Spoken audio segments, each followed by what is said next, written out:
Hi guys, it's me, Kazza HD, and welcome to the final day of pre-season testing in 2024.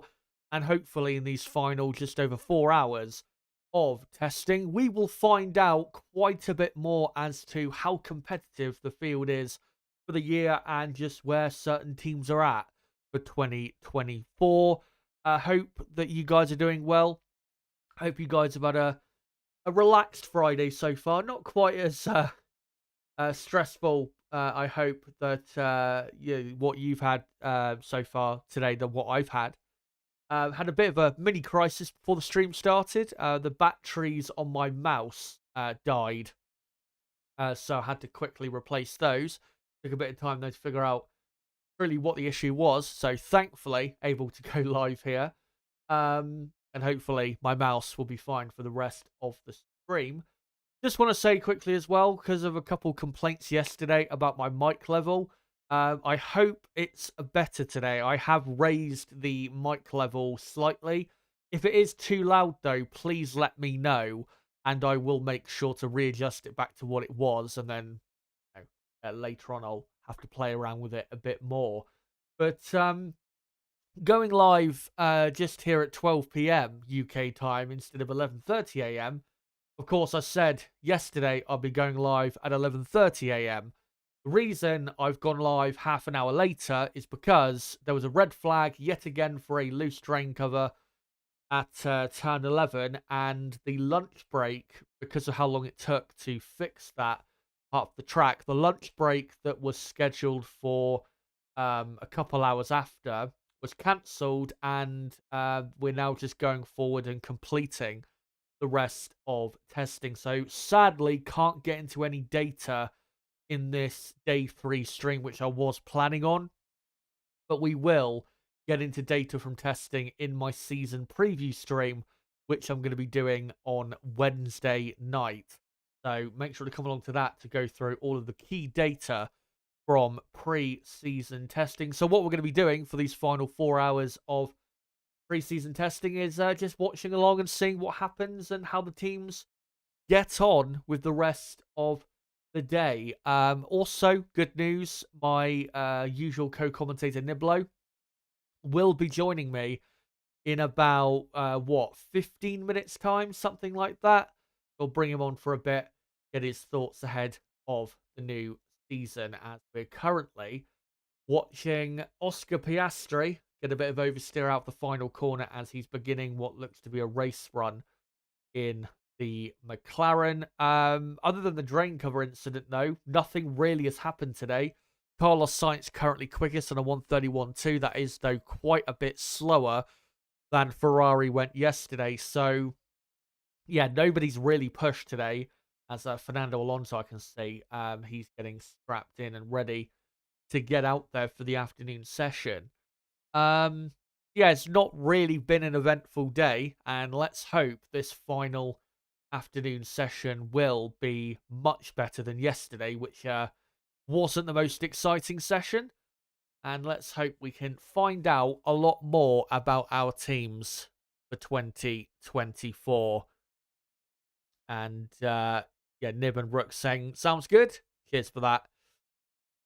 And yeah, I'll take you through the next, say, 10 to 15 minutes or so. And then, like I said, we'll bring Nib on soon to get his thoughts. But Oscar Piastri, yeah, we're looking at on the TV broadcast. Piastri, this is his first afternoon session of testing. Norris did the afternoon session yesterday and the day before. And McLaren have not had, not just today, but overall for pre-season testing, McLaren have not really had a great testing program in terms of reliability. Yesterday they didn't do 100. Sorry, they didn't do 100 laps. Wednesday they didn't do as many laps as some of the other top teams, and today, after some I think clutch issues on the McLaren, once again not really enough running. So really, with Piastri, they want to be doing a couple hours on heavier fuel to get the laps up and also get some confidence in the reliability of a McLaren car.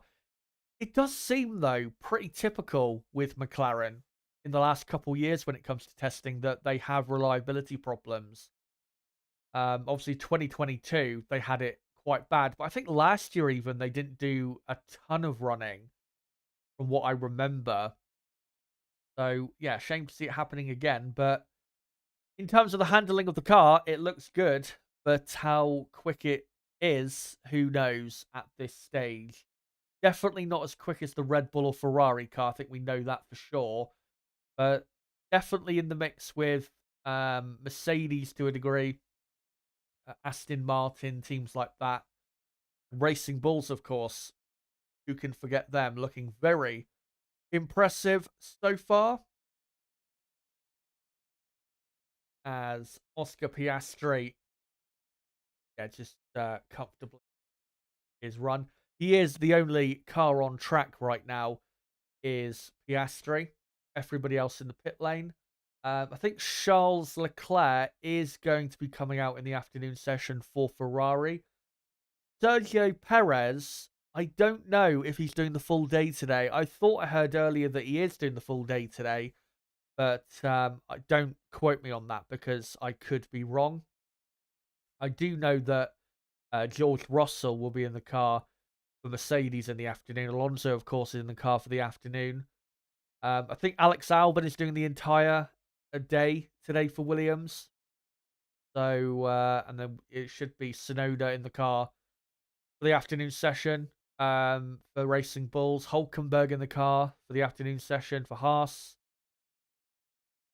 And probably Zhou in the Sauber for Zhou in the Sauber replacing Valtteri Bottas, and then Gasly in the Alpine instead of Ocon. As Piastri continues on.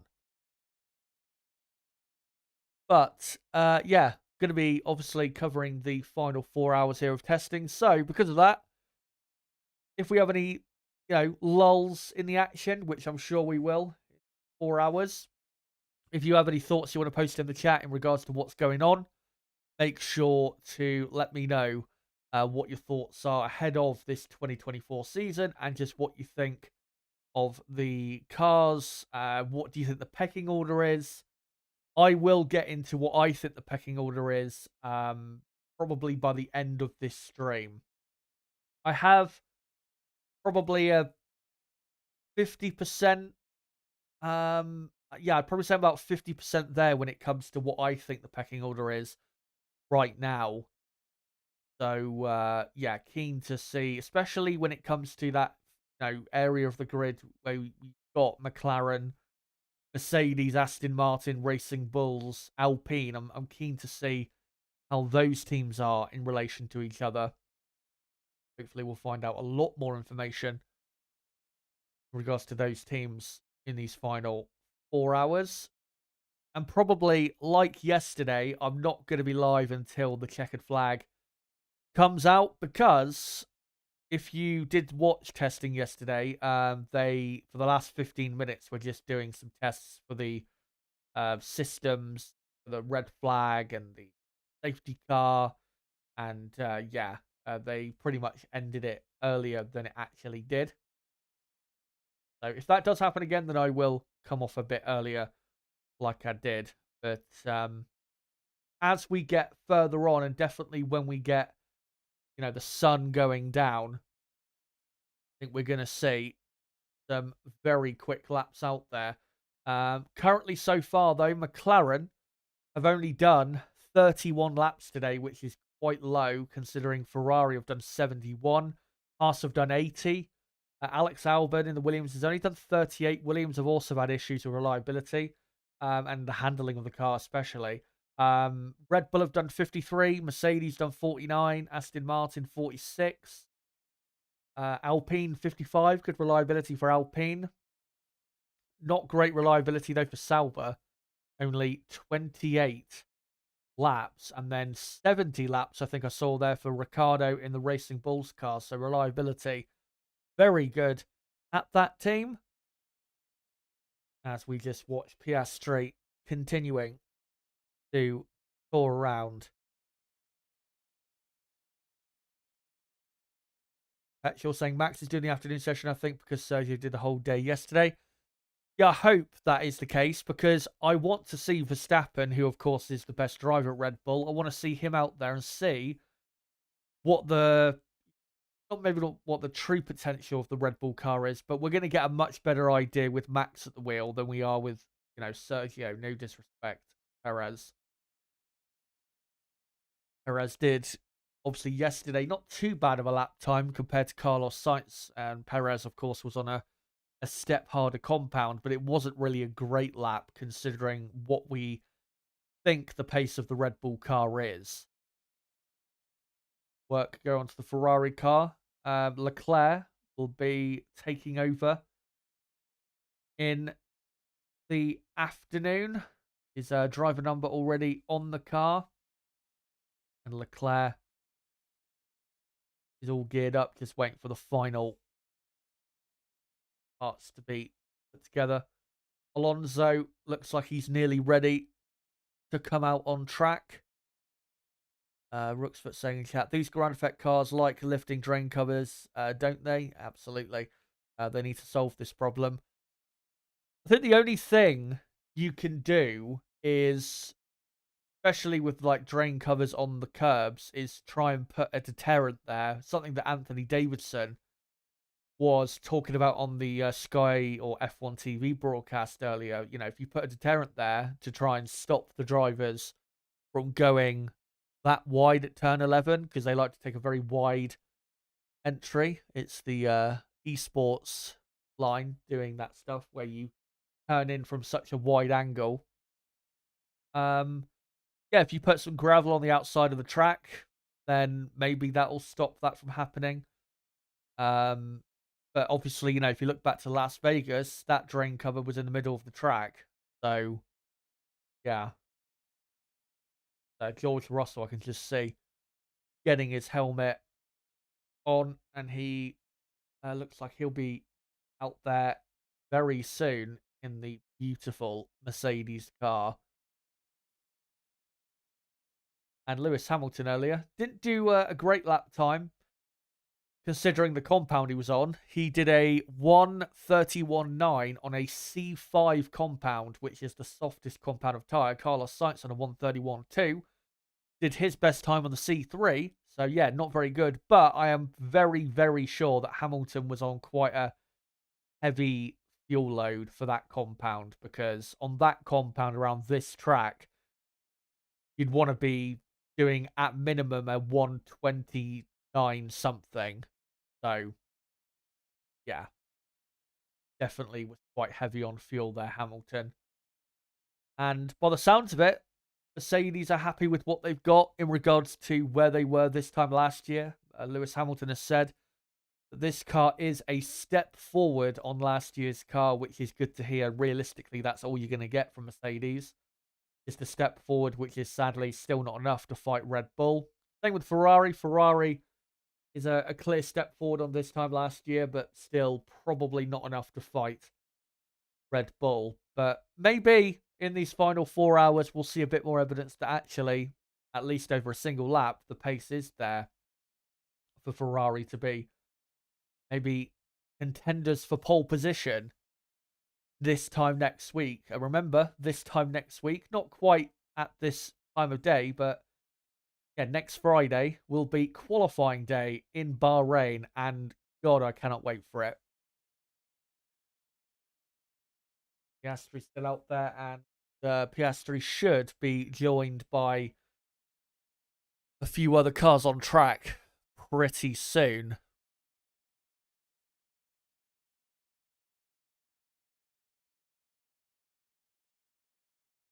The technical director of Aston Martin on the broadcast now being interviewed. Dan Fallows, who thinks that the Aston Martin is a good step forward. From what I've seen of the Aston Martin, it looks like it's got a decent to good amount of grip, but probably not as much as what the Mercedes has, or even maybe the McLaren. So I don't really know if Aston Martin have even improved on where they were at the end of last season. To be honest, which is obviously not great if that is the case.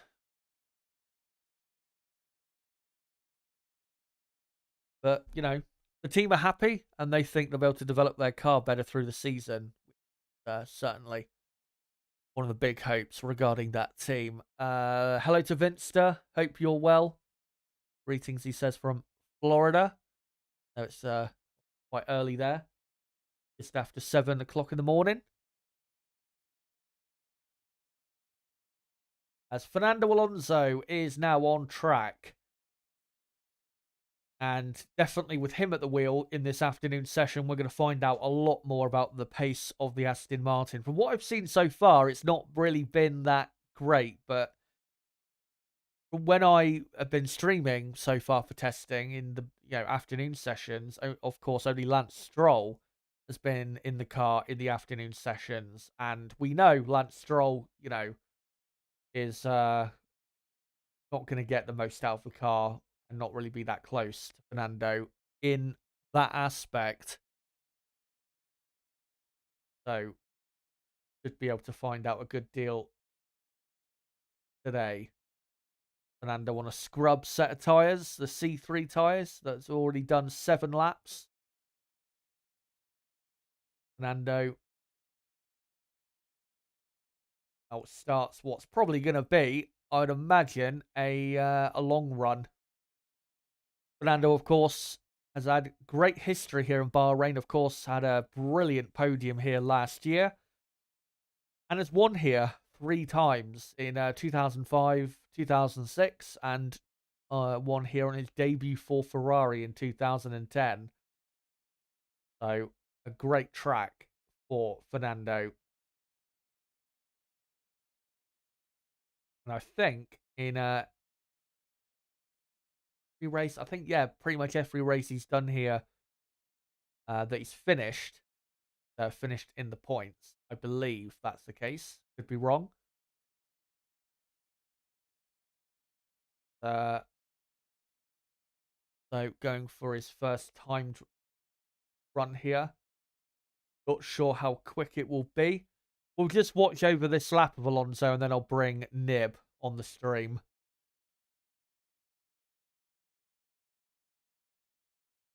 Fernando up to turn 11. Not quite going that wide on the entry. Maybe the drivers have been advised to not bother going that wide. Yeah, Alonso 2.3 seconds off the pace after the first 2 sectors. So this will probably put him up to 10th place. Fernando braking hard into the final corner. Front end goes in very nicely. And Alonso comes to the line. And, 3.179 he is off the pace. So let me just update Alonso is in 10th place.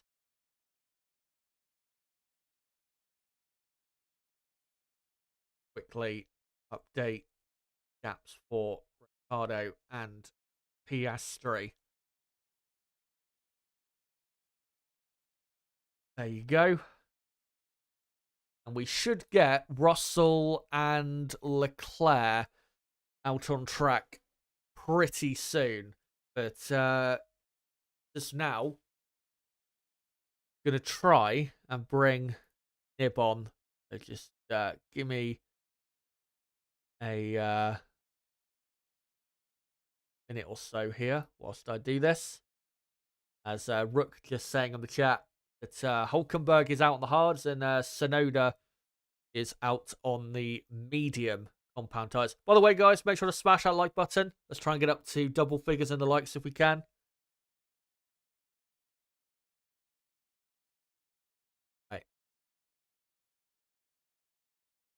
Right, are you there? Oh, God. Hold on. Yeah. Hold on. Can't hear you for some reason.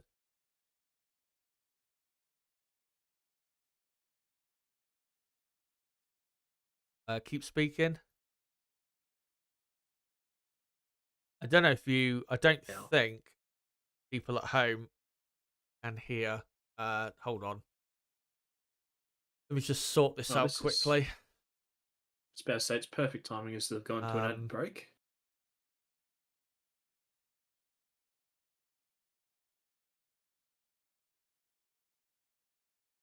just play around with Discord quickly. It's probably something in Discord or something simple on my control panel. Um,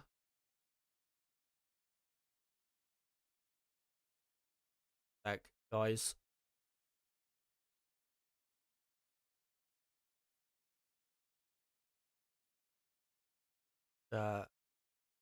Seeing Are we sorted now?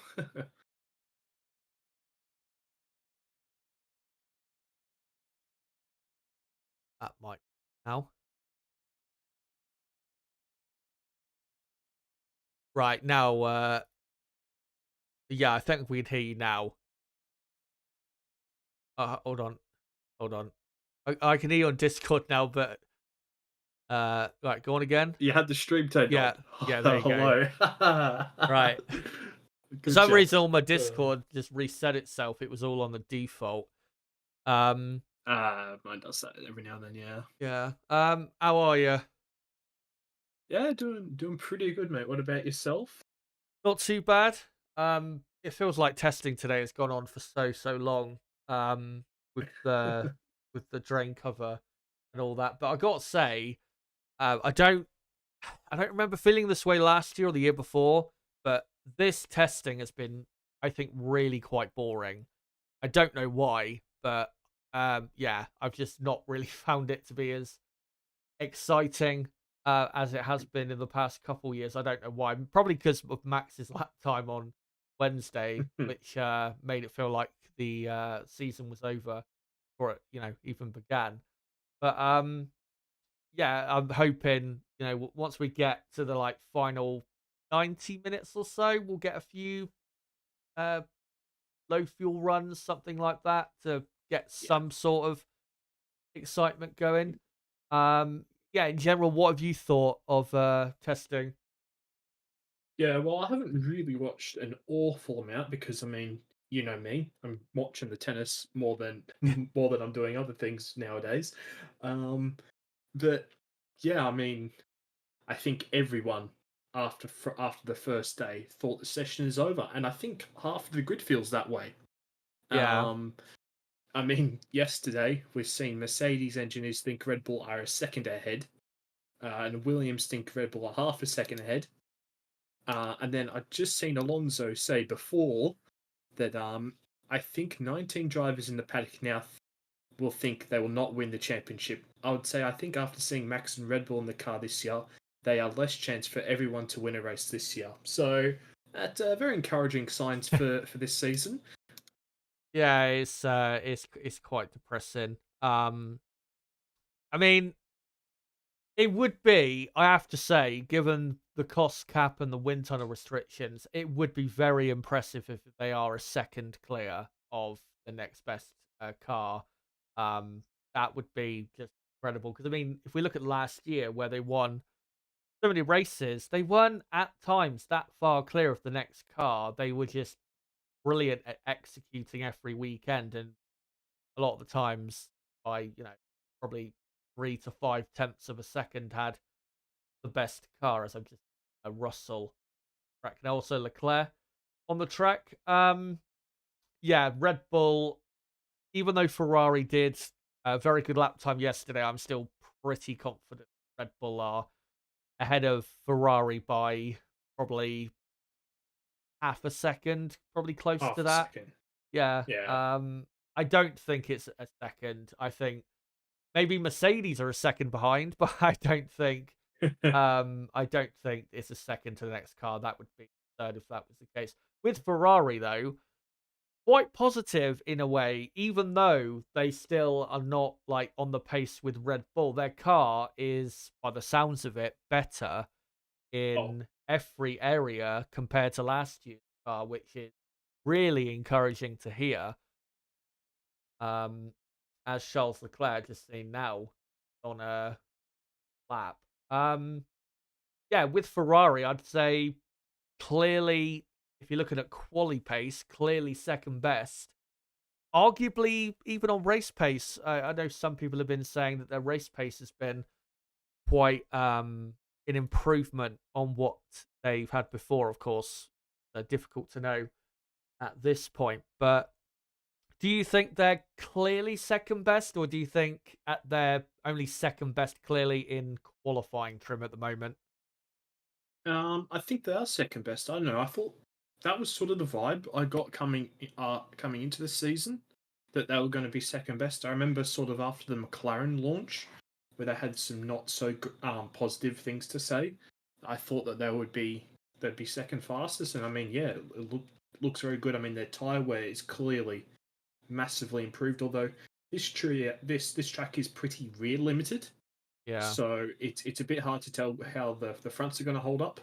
So yeah, I wouldn't get too ahead of ourselves with the tire stuff, but I mean, yeah, things are looking positive. I mean, Leclerc, I don't know, there's just been a bit of a quiet confidence, which is sort of what Ferrari had uh, back to when they was challenging Mercedes and Hamilton in 2017 and 2018. They sort of had that little bit of a God. Leclerc had quite a moment there through the final corner after he clipped the inside curb. They have that sort of just quiet confidence that they've got a good car, and um, they're certainly going to be starting from a better place this season. I mean, Leclerc said that last year was like the worst test ever. Um, and things are quite the opposite this time around. So yes, I mean certainly positive signs for Ferrari, as now Mr. Max Verstappen is coming out onto track. I cannot wait to see what Max will do this afternoon. And yeah, it's been very positive with Ferrari. They've been, I think, very happy with everything really in testing because of just the massive improvements in all areas. I mean, Leclerc said even after the little shakedown they did test track that the car immediately felt better. So let's hope that Ferrari will be clearly and comfortably better than last year, because it wasn't really until after the summer break last year where they were consistently performing at a level that was more similar to 2022, where of course they were clearly second best that year, as Russell, the replay of him doing a practice pit stop release there, as yeah, Russell has just done a couple lap times, Sonoda as well. Talking of Mercedes, they also, I think, are happy with what they've got at the moment compared to what they had this time last year. Their car definitely looks better. To me, though, it still looks comfortably miles off Red Bull. Is that the impression you have? And also, with Mercedes, how close to Ferrari do you think they are? Do you think they're comfortably behind them?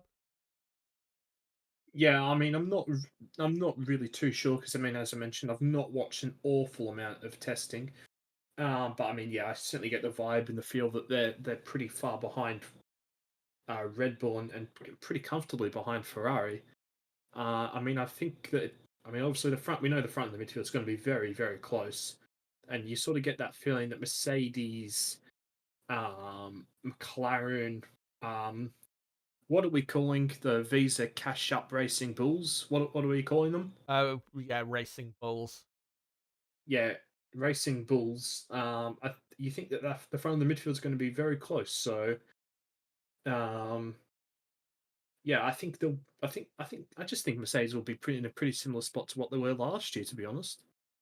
Yeah, it doesn't look like they're, yeah, too far removed from where they were last year. And as you were saying, they're definitely more so in that like upper midfield uh, fight. I did hear though from what is it, Anthony Davidson earlier, him saying that he thinks Mercedes is probably going to have the second best race car.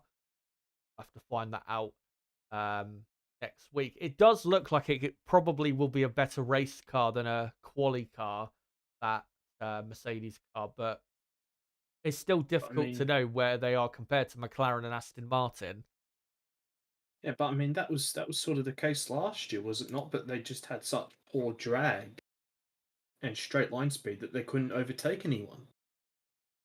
Yeah, it feels like, considering the amount of time they've had to work on this car, it doesn't feel like they've had as. I mean, they've had a step forward, but it doesn't feel like they've had as big of a step forward, probably as they should have had. To be honest, definitely not as big of a step, I think, as probably Ferrari have had. As Max Verstappen is understeering at the final corner, and he's about to set his first lap time of the day. Wasn't in the car yesterday, and he goes up to P7 on the tyre.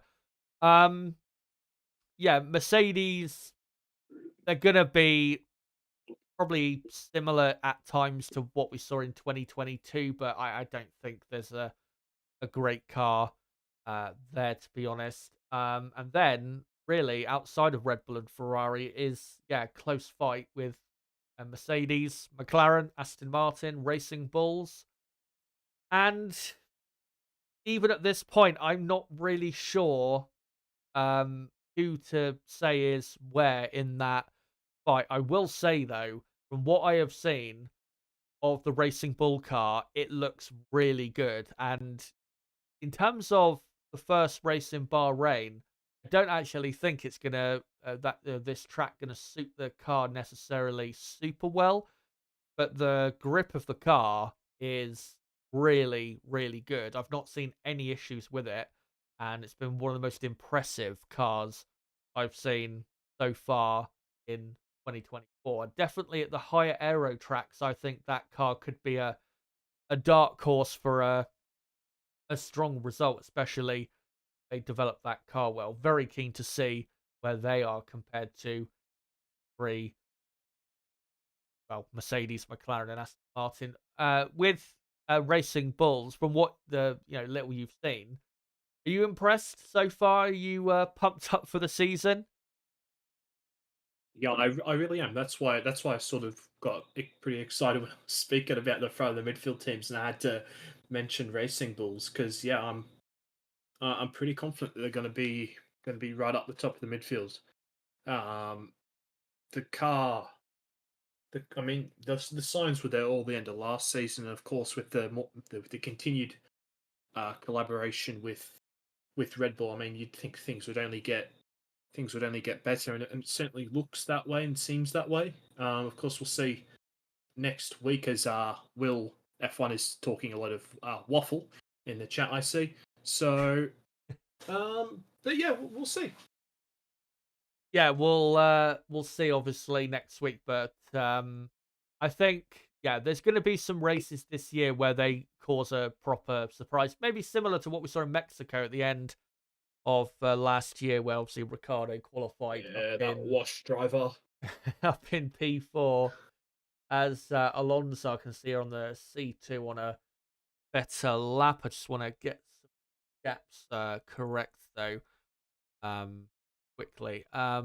As well with that car, what do you think of the livery? I said I think a couple of weeks ago, as Alonso goes wide at turn 10, kind of reminds me of like one of those old Red Bull Toro Rosso liveries from like 20 years ago.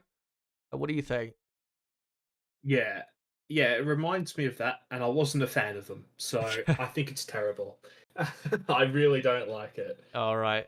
It's not too bad. I don't mind the Visa logo on the back. Probably is the best looking part of the car, but I think the only the main area that they probably could have done better was, I think the blue they've gone for is a bit too bright.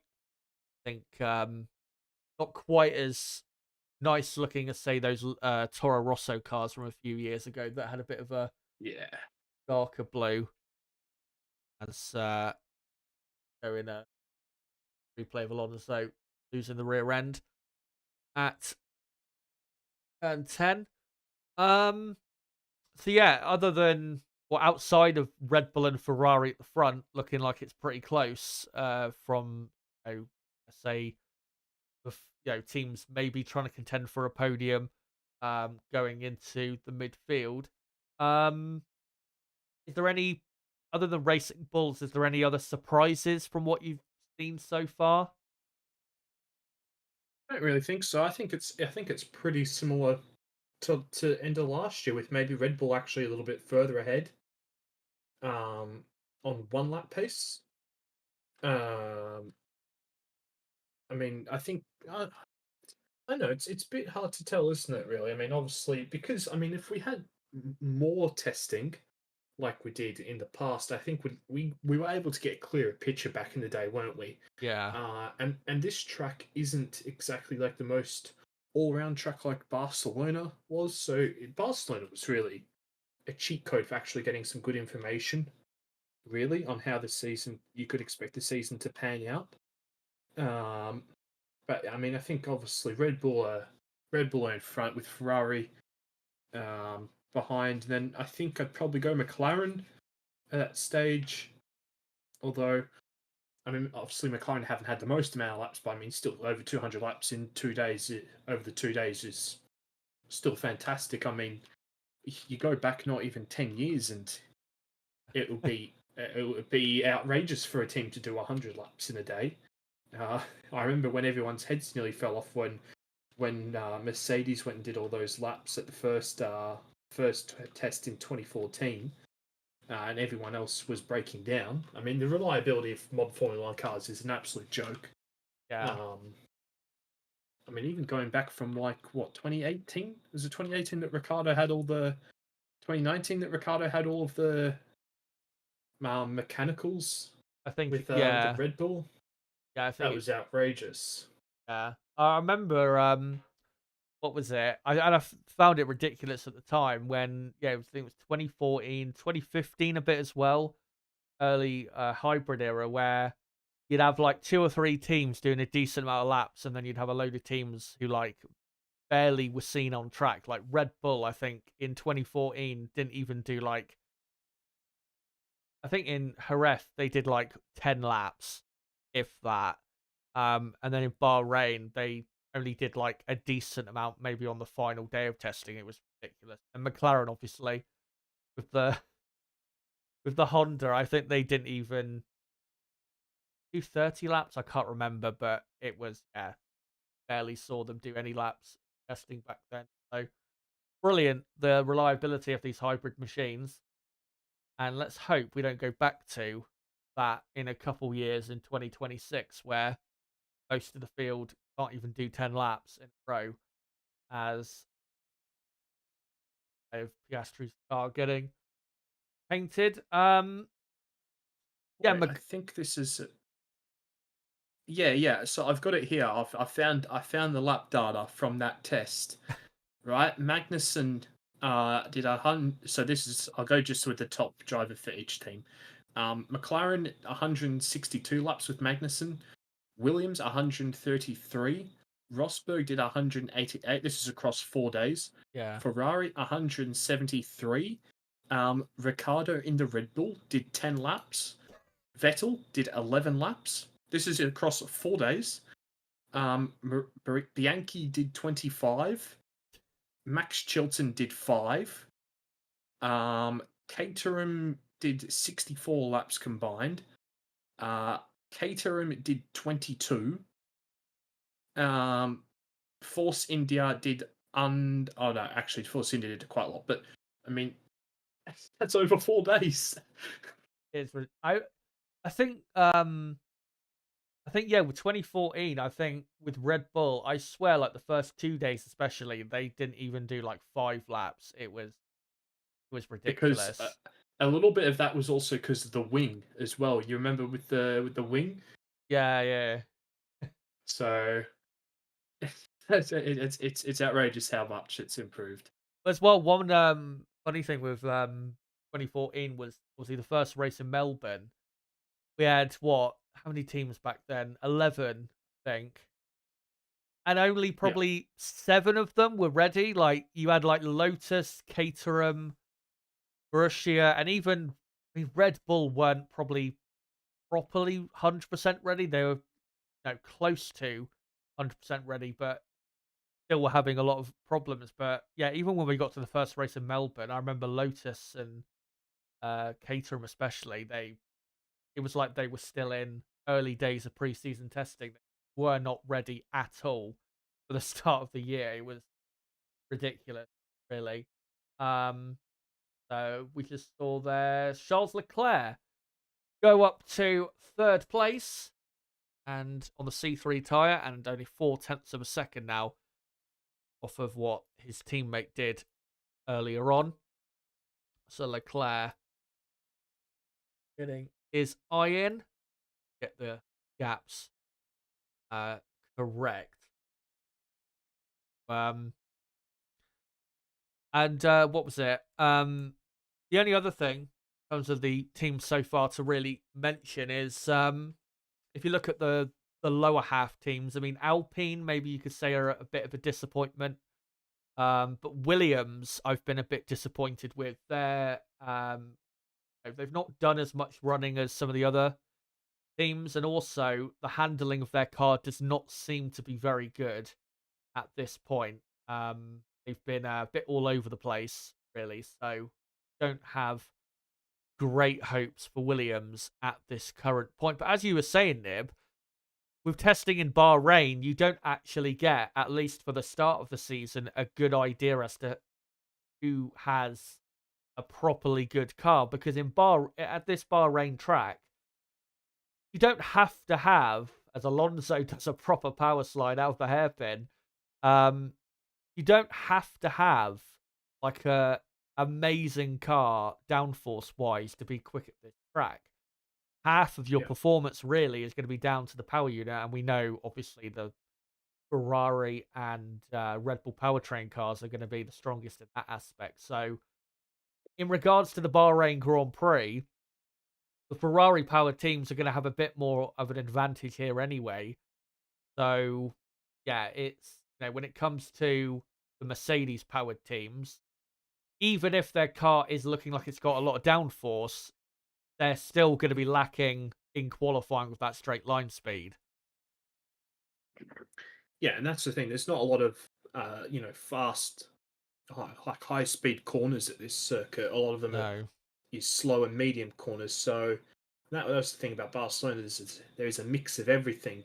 A little bit less so nowadays with the new track, but um, with the newer layout, I should say. But yeah, I mean, it's Bahrain's not exactly representative. And as I was mentioning with the tyres, it's pretty rear limited, so you don't get a really proper indication on the tyre wear, at least on the fronts. I mean, obviously you go to Melbourne and other tracks. I mean, Melbourne tyre deg is actually pretty low, but you're going to go to another track and the tyre deg's going to be completely different. But still very promising for Ferrari that everything is looking up. And it's funny you were talking about Williams because Albon was actually quite happy with where the car was.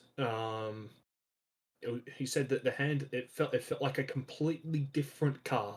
Like it felt like he's gone to a different team because they've changed so much at the front end of the car. Even like with the power steering and everything, it was actually really good on commentary. Um, I can't remember whenabouts it was, but I know it was Yesterday. yesterday. But I can't remember.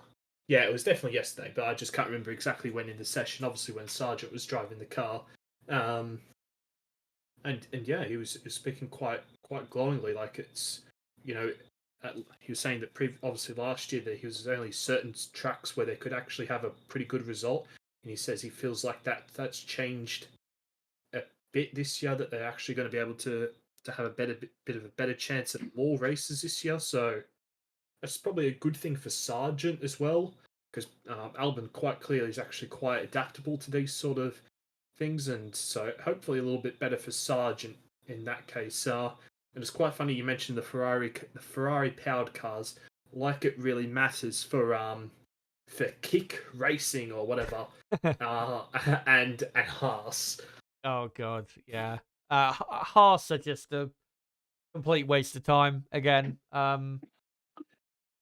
What's that word you're talking about, Chaz? I think it starts with V.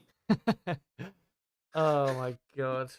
And the other thing is with Haas at this point is I don't see, and I don't care about 2026 with them because I don't think that really is going to make them into something spectacular. I just don't see what this team is about anymore. I don't see what the point of it is. They're just a team that's going to be at best, fighting with a couple back marker teams, and maybe they'll get an odd point here or there. That's it. I just don't see any sort of potential at Haas, and obviously with what's happened with the development of the car in the last few months and where they're at now, yeah, they're completely fucked, really, for this year and probably for next year as well, because as Anthony on the 2026 cars, so Haas, good chance Haas are going to be where they're at until 2026. So, yeah, just a complete waste of a team and back to what they were like in 2021. Didn't they mention that they were sort of expecting this at the start of the season and then they'd have Yeah. an upgrade which should improve everything? Although they talked about that last season and it did absolutely nothing as well. Well, that's the thing is with Haas, we've seen this so many times. Normally, they'll start the year off at their best and then just get worse as the season goes on. So even if they've got a Yeah. big upgrade planned, I don't think it's going to make a difference. I think they've got no chance of finishing higher than last in the championship, to be honest, as Yeah. Tsunoda goes 11th. And you make a good point that they always sort of started off at their best. I mean, it felt like Grosjean finished sixth at Melbourne for about 3 years in a row. So yeah, them starting already at this low of a level is not very promising. No, I don't. I wouldn't be surprised, to be honest, if they didn't score a point. I think they will at some race, but I don't think I'd be surprised if they ended up pointless, because I think fundamentally they're still going to have the issues, bad race pace and all of that yet again. And Yeah, I mean, K Mag will do a mega quali, and then just after 3 laps, he'll yeah, already be like 18th. yeah, I remember in that what was it, Drive to Survive episode, I think it was Austria, where he like put it up in like the fifth or something, and he ended up by like lap 15. He was Oh, racing the Williams or something. yeah, I forgot to say. I was meaning to do it when I first come onto stream. I was going to say Happy DTS Day Oh dear. because it of course come out today, and there's already some hilarious fake radio messages clips going on Twitter. I sent one to you just before you started to stream, but you didn't see it in time. All right. Oh god, yeah. Uh, I think less I say talking about DTS on here, the better, because otherwise I'll just well, as Max is on a quick lap. Yeah, Max is third of a second up on sights in the first sector, a purple first sector on the C3, and he Max did a 31.3 on day one. Late was a bit later in the day, I think, than we are now. So let's see what Max is going to do. He comes through turn 12 and 3.5 tenths up. So this will go probably into the 1 minute 30s.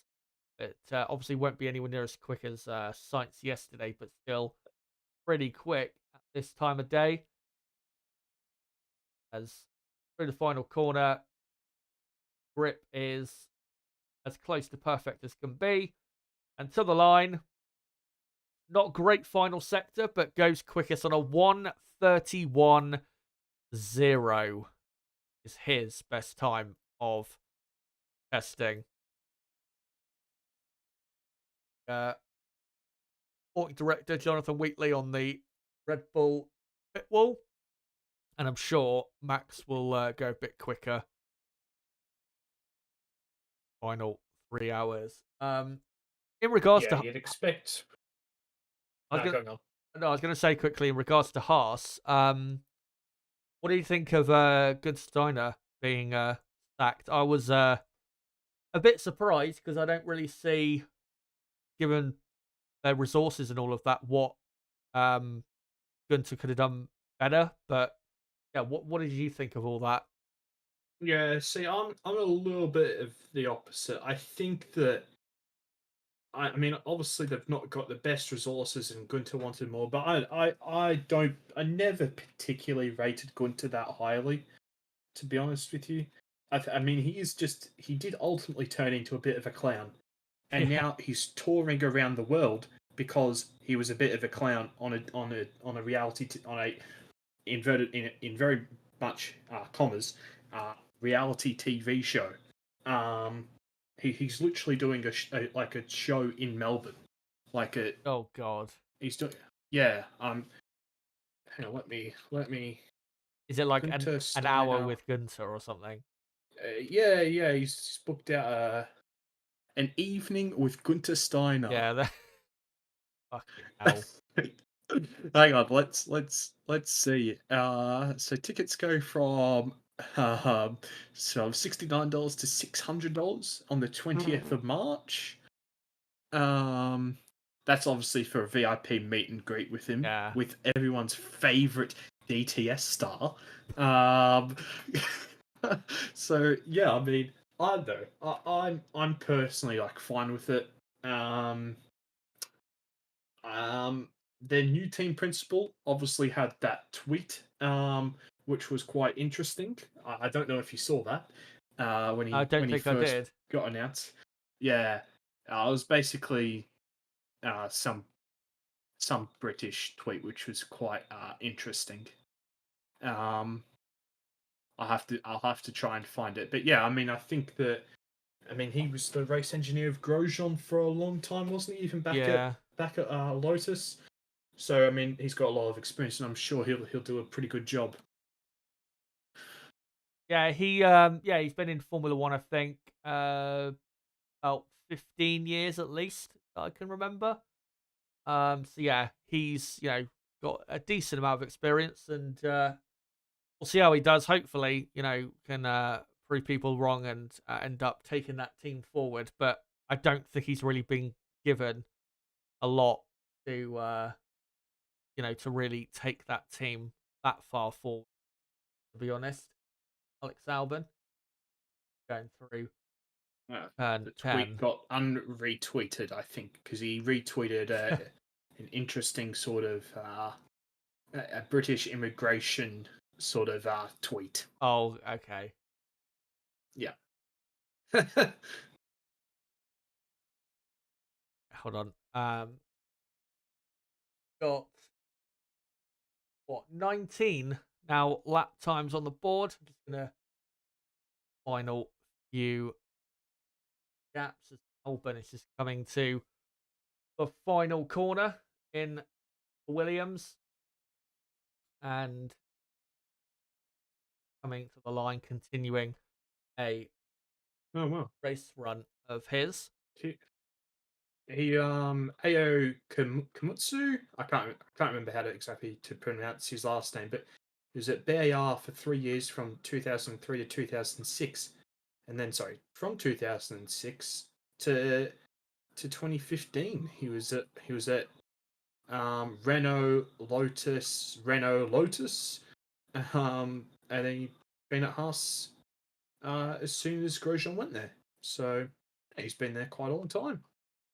Yeah, he's been a mainstay of that team, big part of that team, and I think one area he definitely does help with that team is he's a lot more of a technical guy than Gunther Steiner was, and a lot more knowledge of that as well. So maybe will it be able to help in that area, Yeah. similar to Bonotto when he was Ferrari team boss and have more of a control for it all. But yeah, and I think that's fine for Haas to look for. I mean, sort of Gunter was a people motivator, and I don't think that.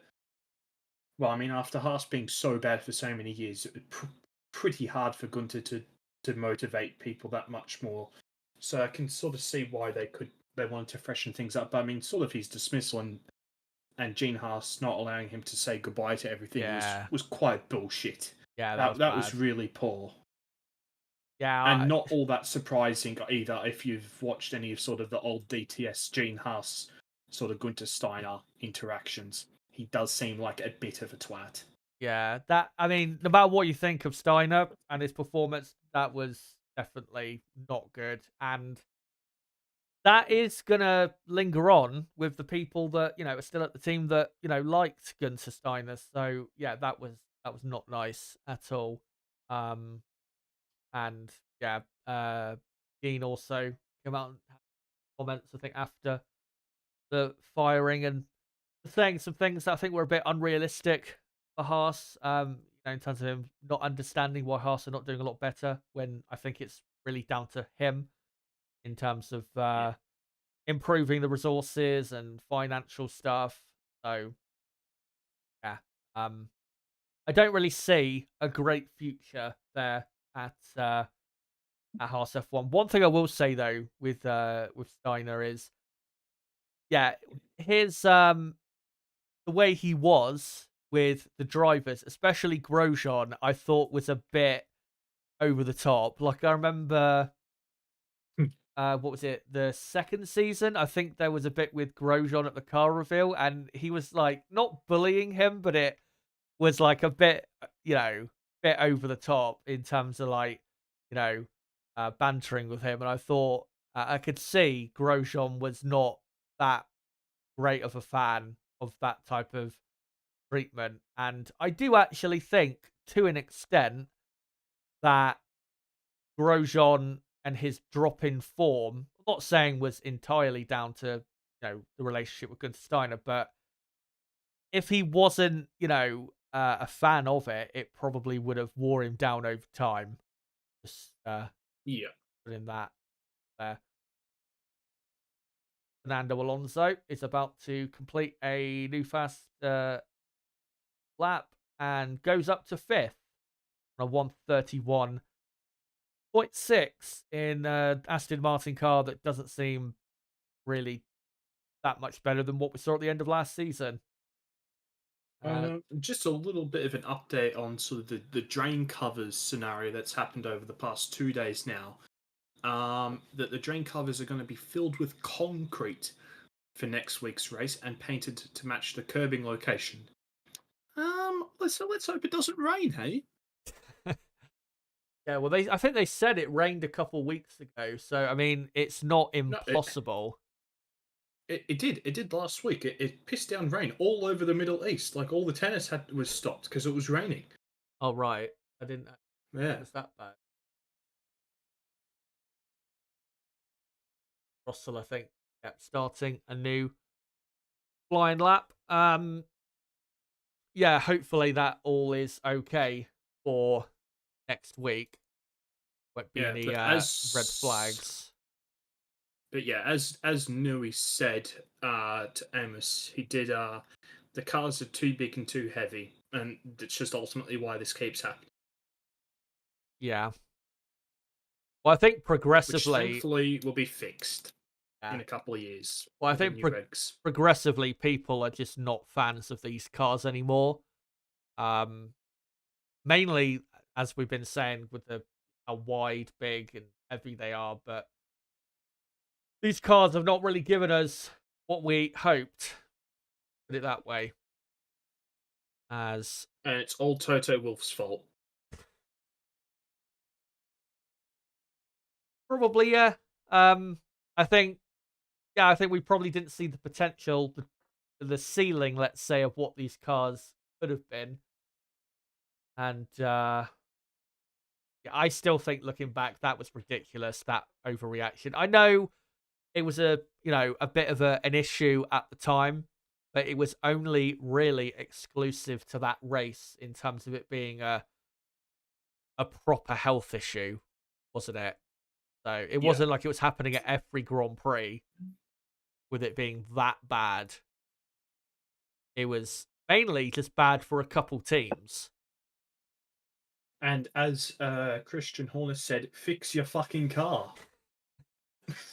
And that's another thing to quickly get on to is this Red Bull design Mm. going a bit more zero pod with their design. And I think, didn't they say for Suzuka they're probably going to go to that? Japan. Yeah, It's rumored that they're going to go full zero pod. which is in. Imagine.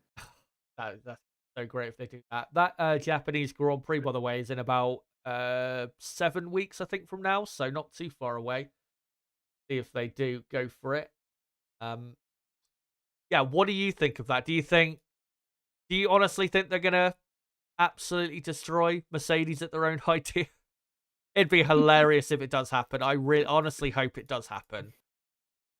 Just Nui Giga Brain for being able to see airflow visually on his whiteboard, on his big sketchboard that he's got in his Red Bull office at Milton Keynes. Imagine, just imagine.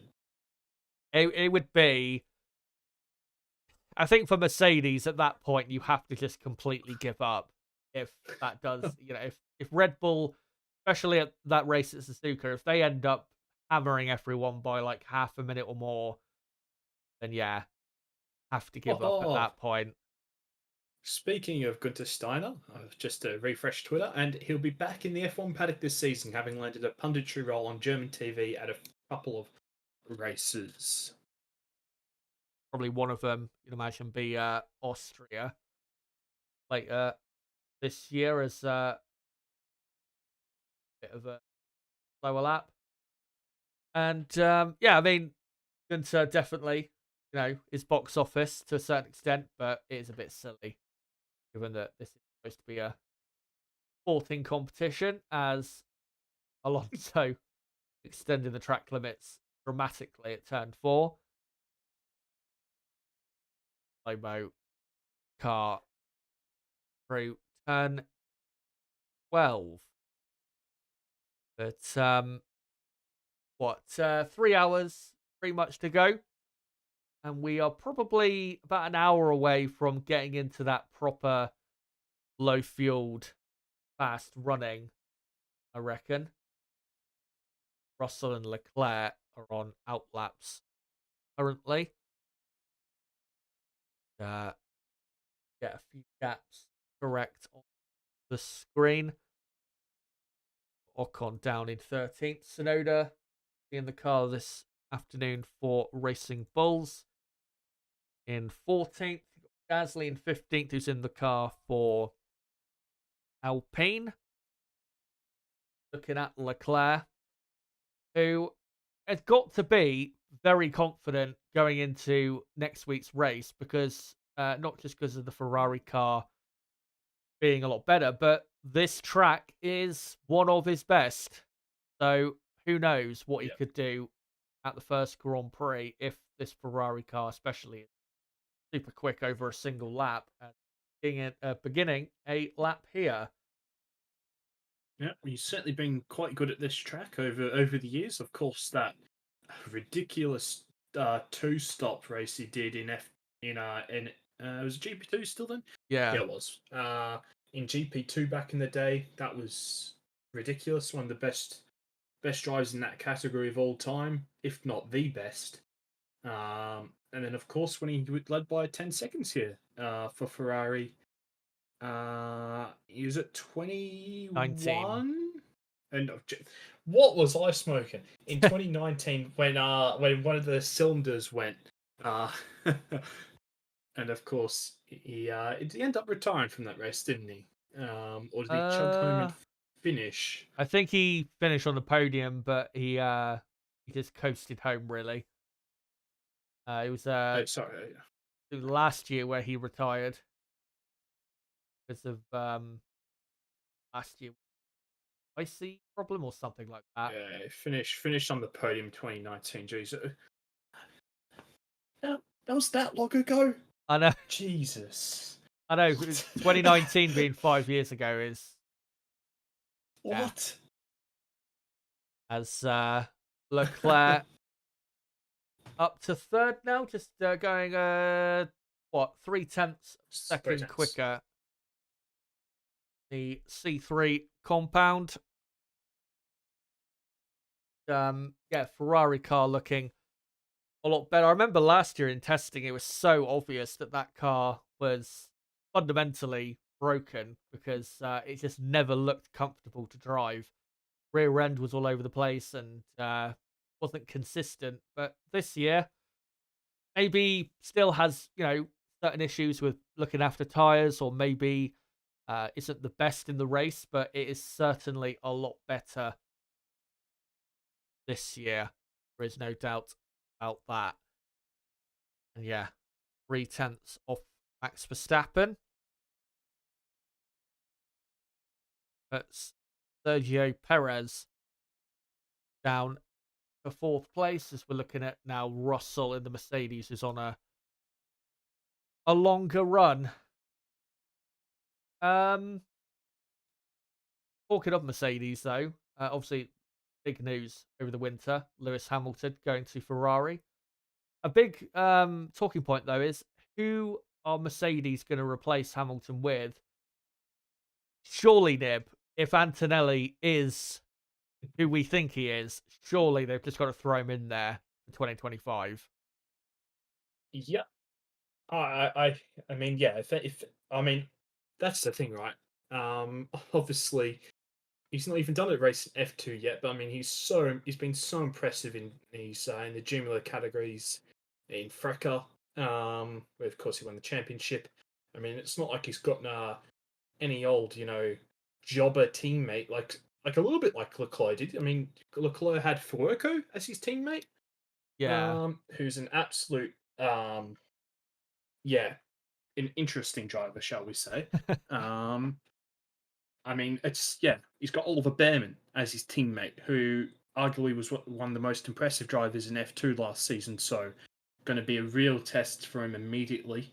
Um, don't believe these rubbish rumors that he was seconds quicker than everyone in a wet uh, test in I F3 cars. That was that hilarious. What yeah, incredible waffle by Mark Hughes. Like, come yeah. on. That What a was. load of nonsense. I think the people that fed him that, they knew that he would take that and run with it. That was clearly Yeah. bullshit. Um, Yeah, that was hilarious. yeah, well, that was I think 2 or 3 weeks ago. Then everyone parodied it on Twitter. Um, Yeah. but yeah, Antonelli. I honestly hope that he is the real deal, because it would really give us, I think, for the future, a proper boost if we had another, generational driver enter the Yeah. fray. And as I think Julian Palmer was talking about this a couple of days ago, it's actually very beneficial if Mercedes throw him in there next year, because it's not like Mercedes are going to be fighting for a championship next year, most likely. And plus, they can give him 1 year in the team, no massive pressure, and then 2026 start again. And who knows, maybe he'll be in a title winning car. So yeah, we'll see. Obviously, if Antonelli will be the F2 champion, or will just be a great driver. Obviously, he can have a great competition with his teammate Oliver Behrman, also Victor Martins, who I think was Rookie of the Year last year. Going to be a great year of Formula 2. And as well, a very interesting year for Formula 2, because we've got a new generation of cars Yeah. that I think, aren't they similar to the Super Formula cars? Or at least that's the inspiration. Yes, especially with sort of the rear wing. Yeah.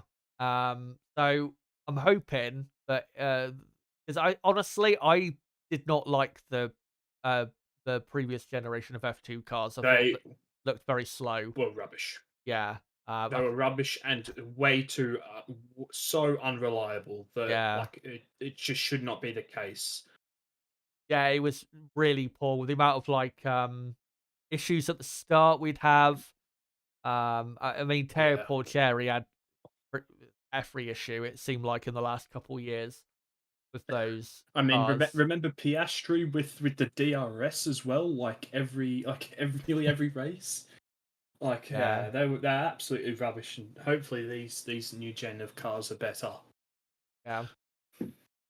Uh, Here is the Alpine that I said, I think, a couple of days ago, does actually look, with its livery, a bit like an F2 car. Uh, Similar to the Dams livery, a bit pretty shit livery, I've got to say. Way too much carbon, and I don't think it's going to pay them back, because it doesn't look like they've got that good of a car from what I've seen so far. Um, and even though last year, I remember, they were very conservative in testing, they didn't really show much of anything at the start of the year anyway. So yeah, I'm not really that hopeful for Alpine, who look like I think they're. it's always I'm sorry. I think it's always pretty concerning when you see the sort of the top 4 or 5 teams, have properly painted out cars, and then you see these teams further down the grid with absolutely Yeah. no paint on their cars. I don't think it paints a very good picture for how they've gone. And as well, you have to remember that, I mean, there is a gain of lap time from doing that, but it's not that big. It's not, you know, not big enough that it's going to massively alter their season. Um, so yeah, it's just pointless, really. And I'm hoping in 2026 we'll see an end to this sort of stuff as we've got Gasly now on a lap on the C3. Should be an improvement. And done a personal best first sector. Max Verstappen, by the way, is on an out lap in Red Bull. See what he'll do in a minute. Gasly down to turn 10. Of course, this is a pretty good track for Gasly as well. He's had a couple really strong qualifyings and race results here. Was I think fourth here for Toro Rosso in 2018, and had a couple strong results for AlphaTauri as well. As Yeah, I think after this lap, I think we've got a pretty good question from Nicholas in the chat actually. So I think right, we'll head to that after Gasly's lap. so Gasly just coming up to coming down the back straight before the final corner. And definitely Alpine going to suffer at this Grand Prix with their power unit, which is still lacking quite a bit of horsepower. Was it 20 horsepower they said a few months ago that they're lacking, or 30, something like that? As Gasly goes up to 12th position. So let me just quickly do the gap for Gasly, and then we'll get to Nicholas's comment.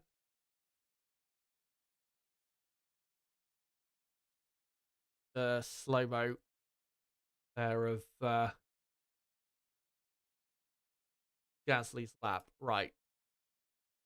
Come to the chat. Nicholas, what was your favorite race from 2012? Also, he asks, how did you think these RB team will do this year along with Ferrari, Mercedes, McLaren? Well, with the second question, we've basically got into that. I think our opinion is pretty much the same as everyone else's. It's looking like it's very similar to the end of last season, with them as Max Verstappen as a purple first sector on this lap. We'll just wait for the end of this lap and then we'll answer your comment there. As Verstappen at a 28.9 for the first sector. Middle sector is good. 10th and a half up. Now begins the run down to the final corner. Throws it in. Oh, looks very comfortable. And this will be a quicker lap for Max. Yeah, 0.3 of a second quicker. 130.7. Now, half a second clear of Carlos Sainz. So, Nib, why don't you start? What's your favourite race from Oh, 2012? oh, there's so many, man. I mean, one that comes to my mind immediately is the Malaysian Grand Prix, with Alonso and Perez. And then you've got Alonso's win at Valencia. That was also great. Maldonado's win at the Spanish Grand Prix. I mean, I think if you look for any sort of race in that time period, that summed up those sort of cars the best. Was that 2012 race where it was a three stop versus a four stop, and it was just fantastic. Raikkonen's win at Abu Dhabi. I remember that actually. That's probably one of the best races at that actually wasn't um, that wasn't all that important. at the time. Um, was Rosberg? Was Rosberg's first win at China that year? Yeah, yeah, it Yeah, was. Yeah, that was another ridiculous race with a ridiculous tie deck. I mean, there's so many races in 2012 that were good, but oh, I think I'd probably settle on Malaysia. I think. Well, the final race in Brazil was Oh, and just that as well. stupidly great, but um, again, it is hard to say because I mean, there's many reasons why you could say this race or that race is the best of that year. I would probably go. To be honest, I'd probably go with Valencia. That's my personal favorite of 2012. With the Alonso comeback drive, obviously all the emotion of Alonso after the race when he won, but as well we had great drama with remember Hamilton at the end when he got took off by Maldonado. That was just such a. I remember because I'd only started watching F1 for a few months at the time, and I absolutely loved just the drama at the end of that race. It was just so good. Um, yeah, I'd probably say Valencia. That was probably my favorite, but Brazil, yeah, was another absolutely great one. Malaysia, well, was a brilliant one. I think another one I'd mention, and I remember Sky F1 a few months ago, they showed this race back through the winter was Silverstone, which Mark Webber won at the I think was it 2 or 3 laps to go? I think he overtook Alonso. That was Yeah, a race that I forgot how good it was until I watched it all back, and yeah, that was a classic fight for the win, and many overtaken through the field as well, including some yeah, terrorism from Maldonado. and that was that great quali session as well. Oh Where in the yeah, wet where Alonso got pole. That I think that's probably Alonso's one of Alonso's best pole laps for sure. That was an awesome drive, and it was one of the sort of the first real quali laps in the wet where you saw drivers going completely off the racing line. It was an absolute masterclass by Alonso, really. yeah, it was that. I remember that quali. It was ridiculously wet. It was. I remember him. I think in the practice sessions, the teams like barely did any laps because it was that bad. Uh, really wet weekend up until that race day. Yeah. Um, yeah. What a what And a I should season. also say that the Monaco Grand Prix was pretty good as well. Totally not because Mark Webber also won that race. Yes, we got a couple more drivers. Yep, on a quick lap. Pierre Gasly about to improve. Not his position, but his lap time. 32.8 now for Gasly. Piastri is also on a better lap. Um, quickly do the gaps at rear of the field if I can, as Piastri is probably going to climb up from 19th place by quite a few positions. I tell you one season that obviously was amazing, but it feels a lot longer to me than long ago than probably it was 2021. I don't know why, but it feels like it wasn't 3 years ago. It feels like it was more like 6 or 7 years ago. Uh, quite scary how quickly we've moved on from it. And yeah, what a season that was, even though it was toxic as fuck every Yeah. single Grand Prix. That was the Yeah, that only was not good. thing. And that's with back in like the V8 era. That's something that didn't obviously hurt our enjoyment of F1 is because obviously back then the F1 community online was not really a thing. So yeah, thank God it wasn't a thing back then. Major thing. Mm. Piastri went up to 15th with that lap, so not that much better. Here is Charles Leclerc on a set of C4 tyres. So let's see what Leclerc is about to do. Seeing any timing data, unfortunately, for Claire. So, see soon enough.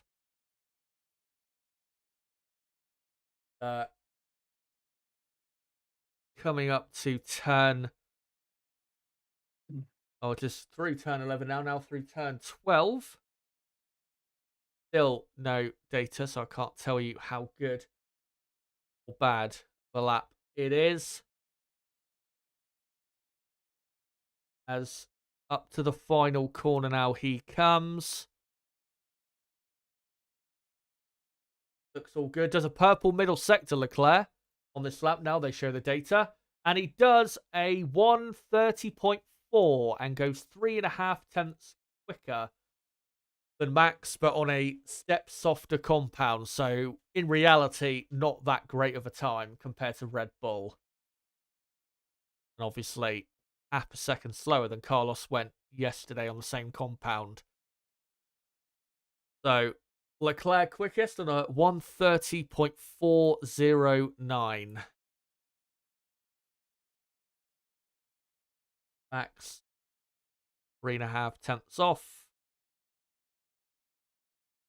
I'll just get the rest of the gaps corrected. Now we're looking at the Haas of Hulkenberg, who is on an improved lap, but whether it's a much better lap, who knows? It is. He's only a second down on Leclerc after the first two sectors, so this is probably the first push lap that Haas have had of testing. As Hulkenberg through the final corner to the line, and a 1:31.6 for Hulkenberg, and he goes up to 6th place. I did just forget he was already in 9th, but that is a much better lap time for the Haas, even though they are probably running quite low on fuel compared to other teams. As I've just seen that Alonso is now up in 4th, opposed to 5th. Yeah, we missed that when when we were talking about all of our 2012 races. Leclerc now just coming back into the pit lane.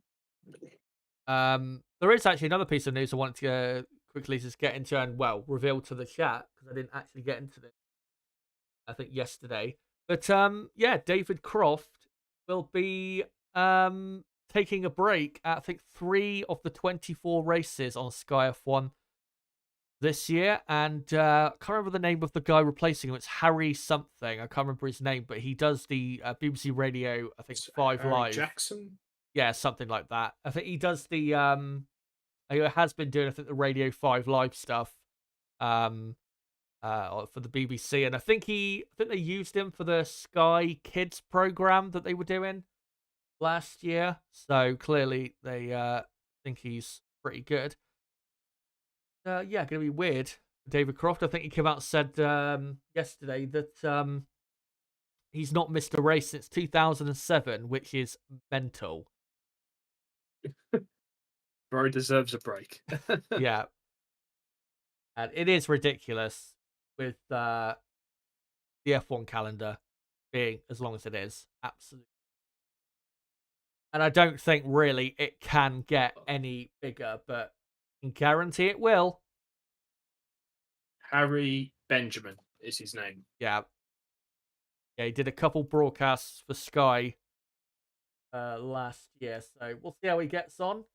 And I'll make sure to give it a listen back to see how good he is. Maybe he'll be better than Crofty. Who knows?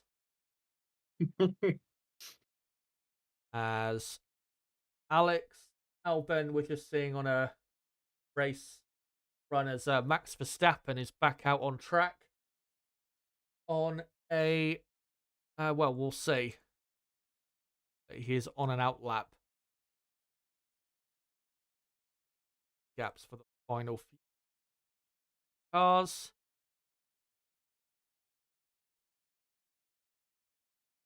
Blair now back in, and they're doing some work to the front of the floor by the looks of it.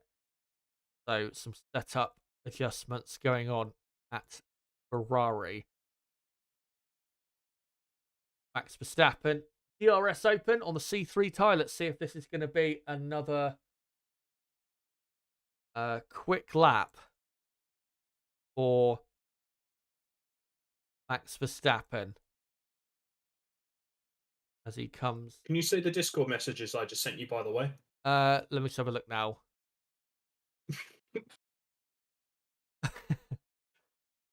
Yeah, I'm seeing. Yeah. So yeah, Max Verstappen, first sector, not a personal best, but it's only half a tenth off what it needs to be. So not that bad. And the first sector in Bahrain is not massively important. It's really about the middle sector that matters on the qualifying lap. As Max Verstappen, very good grip for the Red Bull there through turn 11. And personal best middle sector, but not as quick as Leclerc. But this will put him probably closer to Leclerc by a tenth or so once he gets to the start-finish line. We're 2 hours and 40 away from the end, as slight oversteer on the exit, the final corner. And Verstappen does improve his lap time, but not by much. Only, I think, 8 thousandths of a second. Ooh, yeah. Final corner wasn't too good. No. Verstappen remains in second. As work going on to the Ferrari there. See what their plan is going forward with Red Bull, though. It may seem an amazing time for Red Bull, but it is actually a bit of a crisis at Red Bull with what's going on off the track with Christian Horner and the investigation. Again, I don't want to comment too much on the allegations because we don't know a lot of the facts. We only really know that there is an investigation. We have, reports from credible sources, but we still don't know for sure a lot of information. Do you expect a resolution to this in the next month? Oh, I mean, you'd hope in the next month, wouldn't you? Yeah. I mean, by the time we get to Melbourne, surely. You'd hope so. I think probably won't happen in the next week from what I've been seeing and hearing. But I reckon after the back-to-back of Bahrain and Saudi, I think we could get a decision then. And we'll hopefully find out a lot more information. What is going on with that as Piastri probably going to be approved lap. Yes, it is. Personal best first sector. Yeah, I mean, you know my thoughts privately. Yeah. I think probably not to be shared on stream. Yeah. We'll wait until we know the full facts of the situation, which hopefully Red Bull will be transparent and will share to make should be the right decision. Hopefully they'll share what went on and deal with it properly. I can see Logan Sargent in the F1 TV on box. Piastri, personal best first and second sector. We'll see what his lap time is, as Russell is also on an improved lap. Piastri up to the line and goes up to 6th place, 1.1 seconds off the pace. Still not pushing that hard. McLaren. So Oscar up to 6th. See what Russell does in a moment. And I do just want to go quickly back to Horner. I mean, I think the fact that there's now been some pressure put on Red Bull by F1, you'd hope that things are resolved a little bit sooner. Yeah, And I think there's a little bit of hope that it's actually a Red Bull decision, not a Red Bull Racing decision. I think, and I'd hope there's quite a bit of transparency on what's going on, and if the sources are indeed correct, yeah. Um, but which would be quite which would be quite a shame. I think for everyone involved. yeah. Well, with what we know, I think what is it? 51% of the team or of Red Bull is owned by, can't remember his name, but the guy who is more say backing or favorable of Christian Horner. So not a foregone conclusion, unfortunately, going to happen in that situation. So yeah, that's and F1 rightly putting pressure on because it's obviously not a good look. Even just the allegations. Yeah, and also Ford putting the Yeah, pressure on. I mean, there's I mean, it seems like there's a new article every single day about Ford feeling uneasy with with the situation, and well, rightfully so. well as well with Ford. If Horner has to leave and Adrian Newey maybe will leave as well, maybe later this year or next year, that's going to be really angering, I think, for Ford because obviously when they signed this deal, obviously they can't see the future, but they would have assumed that the key pieces, especially on the technical side, would still be in place for obviously Red Bull Ford partnership to be successful. So if that team, if Horner does leave and then all the other key pieces start to either fall apart or move around, that's going to be a real very bad, say for Ford, who I think will be very miffed by just how the whole situation has happened in regards to their Yeah, future. Uh, Russell, I don't think improved with the previous lap that he did. So he's 11th place. He's on a out lap. Is Russell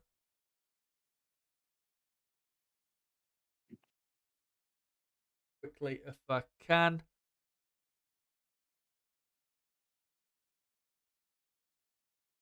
Got what? Ocon. Yeah, some of these are correct. So should be correct now. So we've got Fernando Alonso on a outlap as well, as we're just getting to that latter part of the day where it starts to get a lot better as Russell starting a longish run. Um, what other pieces of news do we have in the winter? Obviously, Hamilton going to Ferrari. Do you want to share your thoughts on that as we wait for things to get a bit more exciting? yeah. I mean, pretty insane and pretty. I mean, I think just the speed of which everything sort of developed. I mean, there were these sort of rumors coming from Italian sources, and then all of a sudden it just snowballed. And in a couple of hours, you've got the two main F1 journalists really um with Luke Smith and Chris Medland confirming everything. I mean, it was pretty remarkable, and I mean, I don't necessarily blame Hamilton. I mean, obviously he signed the contract there last year to stay on, but I mean, Hamilton was really not happy last season. I mean, I sent you an article earlier, of course, Chaz, where of course, where Hamilton was sort of miffed about how they disagreed on the car technically, and the engineers were sort of telling Lewis Hamilton that he was wrong, and then ultimately coming back to him a few months later saying that he was right. Um, I mean, I think Hamilton's been in that team long enough and in the sport long enough, and I mean, seven times world champion that you'd expect them to perhaps listen to what he's got to say, as Alonso's actually on a quick lap, so we might turn our attention to that. Yeah, Alonso just done a purple first sector on the C3 tyre. Remember, the C3 tyre will be, I think, the soft compound tyre at the Bahrain Grand Prix, which is why McLaren, for example, did not select any sets of for a C5 tyre. So that's why that compound's getting a lot of work in. Not a great middle sector, though, so clearly been a mistake earlier on in the lap. See if he improves this final sector and goes any quicker, because he might just go up to third place this lap. And Alonso, no, doesn't go any about 10th and a half Hmm. lower. But Yeah, go on. yeah, I mean, bloody exciting, isn't it? I mean, Yeah, Hamilton and Leclerc, what a lineup! I mean, the best driver lineup in F1 since Hamilton and Alonso. Oh, sorry, maybe. I think Yeah, maybe at the time Button and Hamilton. Um, at the time for 2010 when Jensen was really in his prime. yeah. Um, I mean, yeah, pretty remarkable driver lineup, isn't it? And I mean, going to be quite a big test for Leclerc, even though he is very settled and he ultimately is that guy in the team. And it was discussed that Leclerc was aware of Hamilton coming to Ferrari before he signed his contract. So, I mean, of course, Leclerc's going to be happy that Hamilton. Happy at the moment that Hamilton is there. I mean, let's see come next season if he's happy that Hamilton is there. But I mean, the biggest test you could really have, or the second biggest test you could have in Formula One at the moment, really is Lewis Hamilton in your team. And I really think it's probably a bit more of a. I mean, obviously, Mercedes losing Hamilton's very big. I mean, I think it's going to make a bit more of an impact on Mercedes than it will actually Ferrari, because it's not like Sainz um, is a terrible driver. I mean, Leclerc is I think comfortably better than Sainz, even though Sainz actually won their only Grand Prix last year. Um, yeah, it's going to be quite interesting, and of course, who Mercedes we talked about briefly before, who Mercedes could potentially replace Hamilton with. I mean, outside of Antonelli, I mean, I think the other options are quite just meh, really. I Yeah. mean, what, you're going to stick Esteban Ocon in the car? No, let's come up with an even better, genius suggestion since he showed so much in his brief stint in F1. Mick Schumacher. Let's go. I mean, laughable how some people on Twitter think that he should be put in that car. Really. Uh, So yeah, I mean, it's going to be really exciting. I mean, I talked to you how I thought this could be like probably my last season watching F1 for a bit, because feeling just burnt out from the fans and from how everything's going. But I mean, yeah, I think a day later after I messaged you, that changed, because Hamilton at Ferrari is just awesome.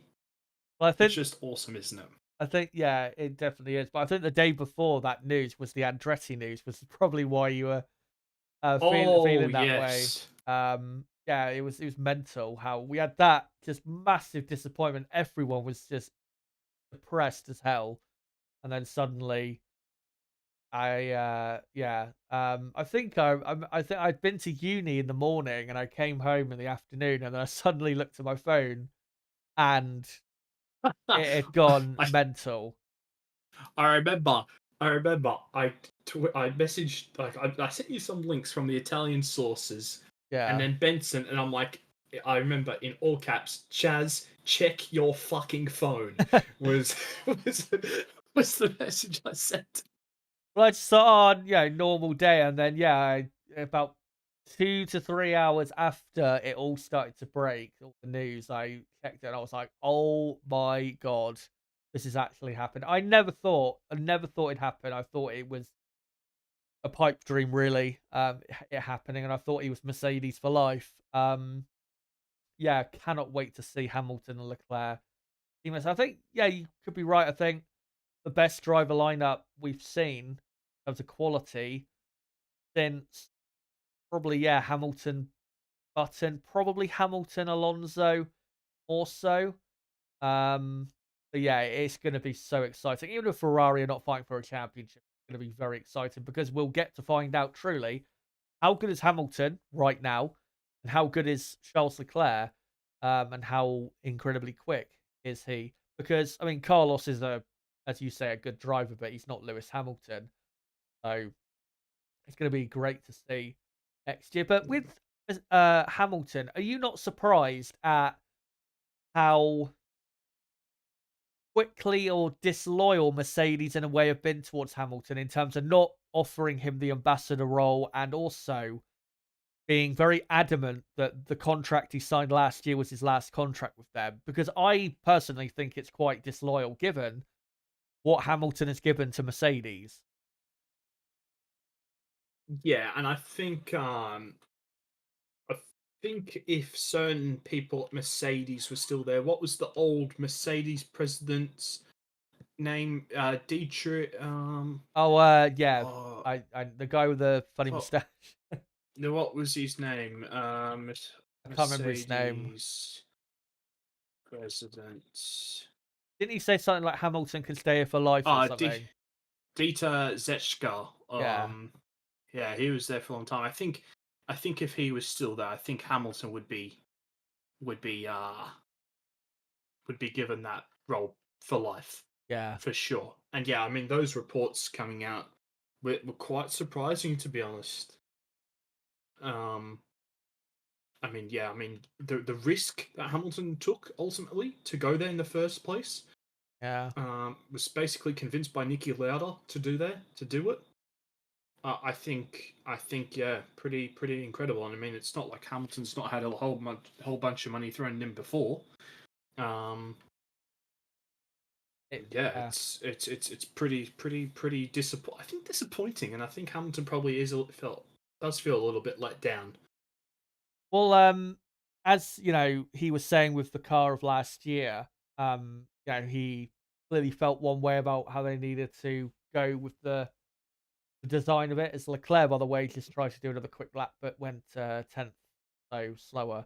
Um, yeah, he, felt one way, Mercedes felt another, and then I remember after Bahrain, the first race, he came out in the media and said, I told the team that the car wasn't right and they didn't listen to me."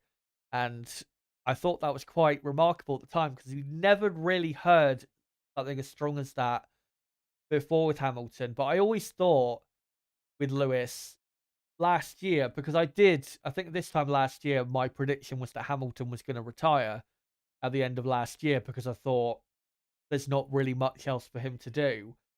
And with him not signing a new contract, or that new contract, until a bit later than we expected, it kind of gave me that feeling, or as to, yeah, maybe Lewis is having, second thoughts about continuing with F1, or just, maybe continuing with Mercedes. And clearly there has been a breakdown in that relationship in the last year, really.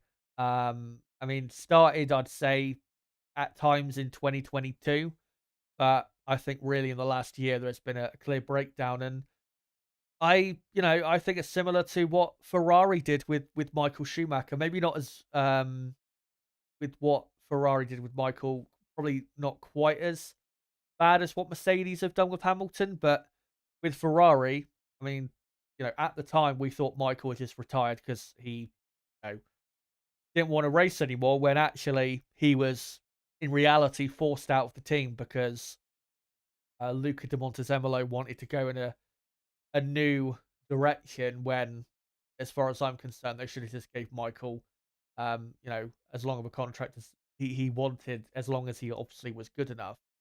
and I think wanted back then Michael to still race, but he didn't want to have a war with the team as Piastri on an even better lap here. Um, and yeah, it's kind I mean, it of, didn't work out too bad the next season.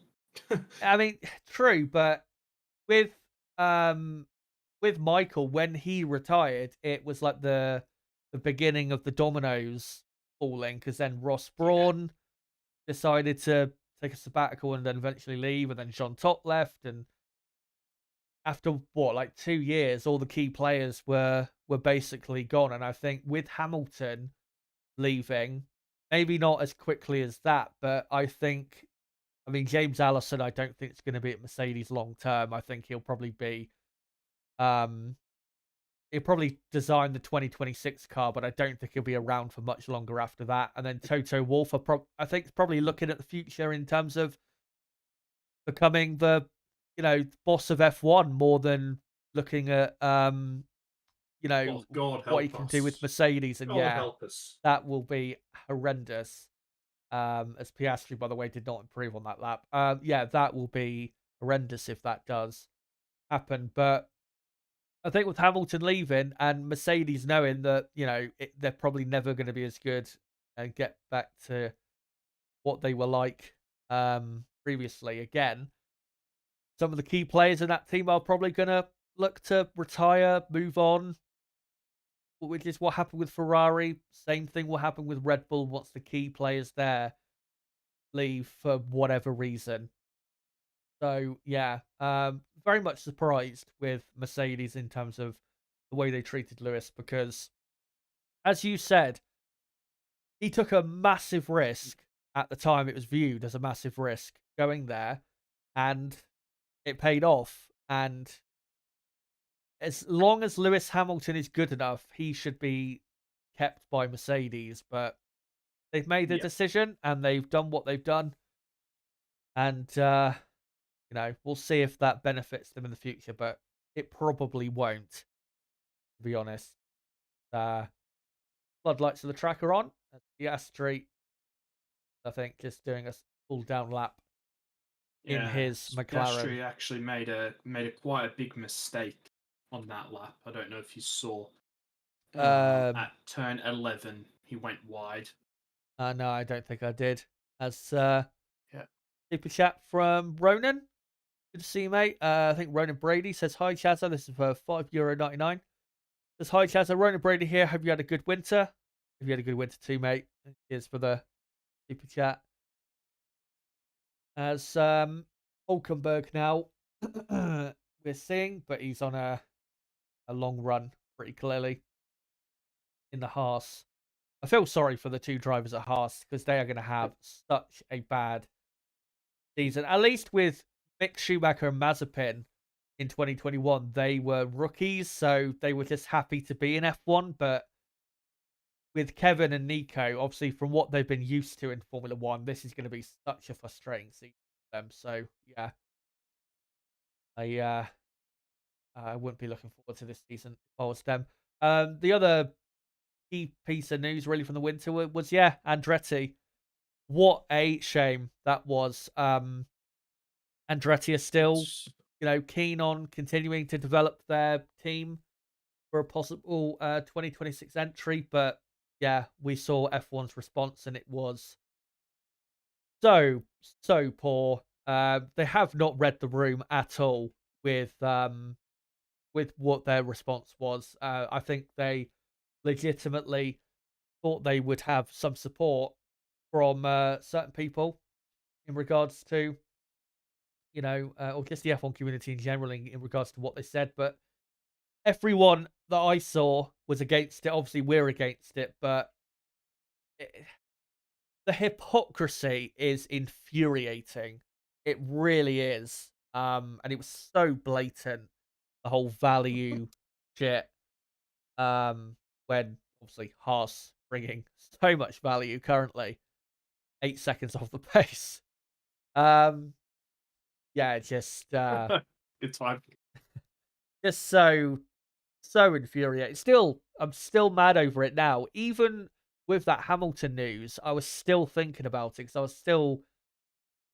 I'm still surprised to a certain extent that they were that blatant with their that they couldn't even see their own hypocrisy. They didn't even try to hide it, I guess is what I'm trying to say. Um yeah, just so disappointing. And then obviously they were, going into, oh, we don't see what the gain would be with our financial results, as if that fucking matters for a sporting competition when, you know, we know they're not just some amateur team that are going to come into Formula One and just piss about. So Yeah. it's And so angering. hey, were you finished? Oh Sorry. yeah, I finished. Yeah, Yeah, yeah, and I mean, I think it's a fair. If you're talking about prize money and stuff, I think it's a fair argument if you're talking about this sport pre DTS, where yeah, teams were actually really struggling financially, where a lot of teams didn't have a lot of when a lot of teams didn't have many sponsors on the cars. Look at the sport. Look at the cars now, yeah, littered in sponsors. It's a different sport to what it was in 2016, 15, 17. It's a different sport. I think that argument is outdated and really selfish by quite a lot of the teams. And I mean, yeah, it's quite funny. February the 1st at 2 a.m. here, tweet from Chris Medland. Uh, um, F1 has rejected Andretti's bid. And I tweeted this. What a joke. I really doubt that I'll be watching F1 for much longer with the direction the sport is headed. They have completely lost touch with their fan base, from sprint races to oversaturation of street circuits and GPs. They are completely alienating the real fans. And then, just that day, at 10 o'clock, Hamilton to Ferrari's confirmed. And I'm like, oh, let's go. We're back. We're so back. But but yeah, I mean, still so disappointing, and hopefully they do eventually get onto the grid for 2026. I think I think if Andretti are serious and if they are willing to go to court over this, I think they will get onto the grid eventually, because I don't think F1 has a leg to stand on if they're actually, forced to prove, like in a court, for example, that, that what they've said, the decision they've made is correct. In terms of their criteria, especially, I don't think, personally, I don't think there is any criteria. I think they just made it up, to be honest. Yeah, As Leclerc here on a new lap on soft tires, see what he does with this. But yeah, as you were saying, 10 years ago, F1 was in a bad spot in terms of teams were struggling financially. In McLaren, remember them? They barely had a sponsor on their car. I remember at one point it was just a black car, wasn't it, with like two sponsors on it. Now, 2015. Yeah. yeah, and now they've got like moving sponsors on on their car. It's incredible what Zach Brown's done to get all the sponsors on the car. I remember, Sauber right before Liberty took over, they were in a really bad spot. Obviously, we had Manor fall off the grid, Caterham as well. So, as you were saying, 10 years ago, Formula One was not in a good spot, but now I don't think the teams are, in terms of financial peril, I don't think that really exists in the same way maybe it did even 5 years ago. Never mind 10 years ago, as Leclerc does a purple middle sector here. Let's see if he goes any quicker to the line. And yes, he does by about 900ths of a second, a 130.322. Yeah, Andretti 100% deserve to be on the grid. They're a serious racing outfit. They will come into Formula One, and I think will probably be better than Haas at least. Um, Yeah. and if they can be better than Haas, then I think at the bare minimum, at least that is something. As Alonso Oh, has done a purple first sector, but is absolutely bottled the middle sector somewhere. As Also, who was I forgot the IndyCar driver that made that really great tweet about the sort of American F1 sort of thing, where they want the American dollars, but oh not. yeah, they want American dollars, not American people, or something like that, or American Yeah, motorsport people. Yeah, perfect way of summing it up. That is precisely what they care about. And we've heard or hearing rumors now that we're going to be having a Grand Prix in Chicago in a few years. Can't wait. Can't wait for that. As Fred Vasseur is being interviewed on the broadcast. Obviously, we've got Madrid confirmed for 2026. To be fair though, that track I've seen a couple clips of the layout. It's not exactly a boring track. It's quite fast in areas, so it's not going to be the worst track in the world, but still another street circuit. Why on earth are we having that? Um, yeah, just terrible. And this sport continues to go in a direction that is just, you um, it's just not good. So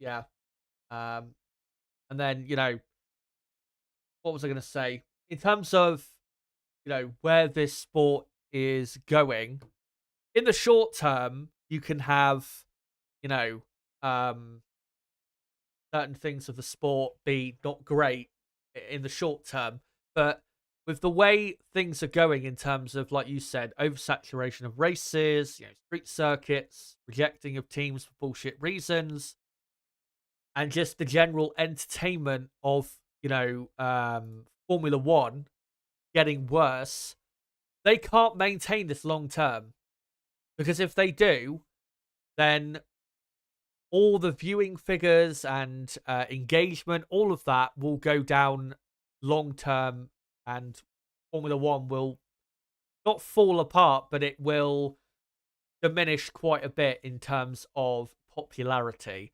A similar thing happened to NASCAR back in the 2000s, going into then the 2010s, where in the 2000s NASCAR in America was super popular, but then they made so many stupid changes to the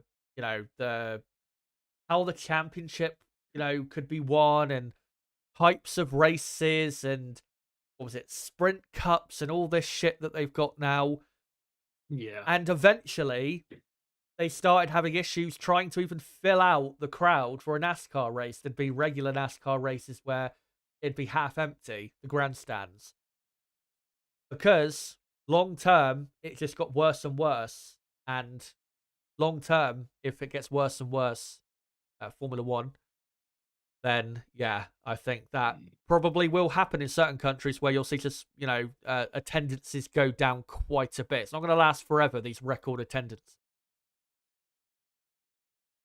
As Piastri on another improved lap. I see Alonso is now up to third place. I'm just trying to get the gaps correct for the moment.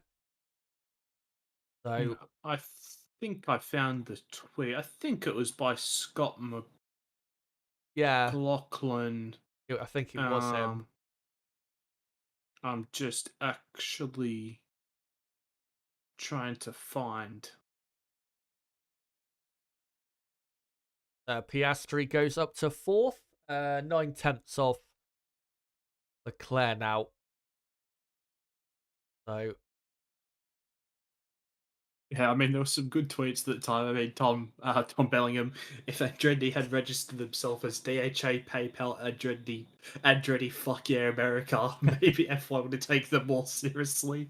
uh, Um, Lee Diffie, Australian commentator who's been going sorry, not F1. No, he used to do F1 back when it was on NBC. And then does IndyCar and NASCAR, I believe. He yeah, says it wasn't too long ago that there were substandard entities like Caterham, McMahon, and Marussia running around at the back of the F1 grid, but F1 feels like rejecting global brands, iconic brands such as Andretti and GM, is a prudent move. Exactly. And then Scotty McLaughlin tweeting out, a racing series wants to expand into America but won't allow any more American teams in it. Makes sense.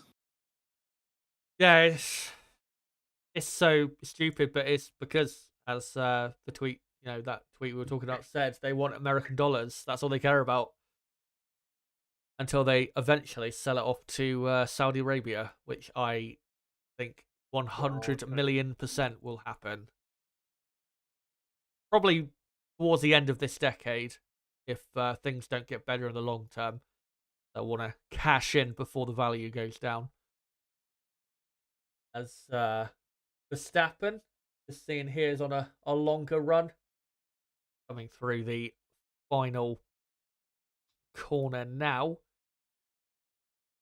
Just doing the gap for the bottom few cars. Obviously, Leclerc improved his lap time a few minutes ago,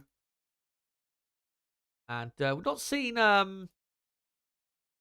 too much of Yuki Tsunoda in the afternoon session. He's done 25 laps, but it's not really done too much, to be honest.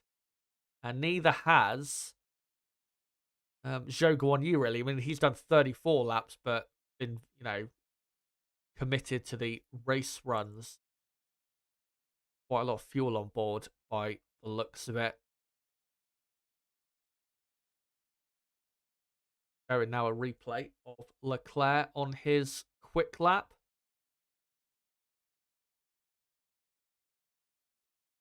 As there you go, all the gaps now correct on screen.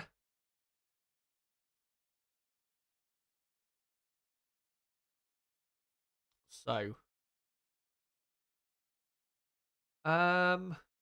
Nicholas asking, why can't Haas just sell to Andretti?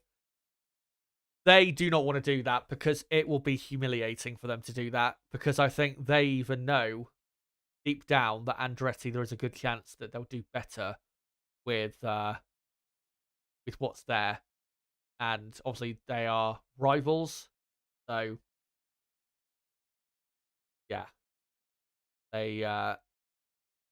They do not want to do that. That would not be I think a good thing PR wise for Haas. Leclerc is back in the garage, helmet off, looking through the data by the looks of it, as the sun continues to set, and we are getting to the best time of the day, thankfully, where we get the the conditions we're going to see for qualifying, which is this time next week. Yeah, a couple hours later than the time right now, but yeah, this time next week. We'll be qualifying in Bahrain. Race day, 3 p.m. UK time on the Saturday.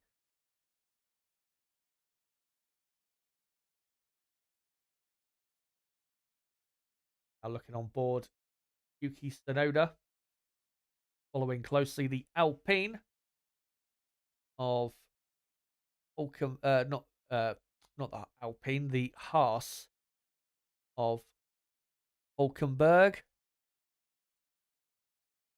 But yeah, nothing really going on right now, so let's go through some of the chat.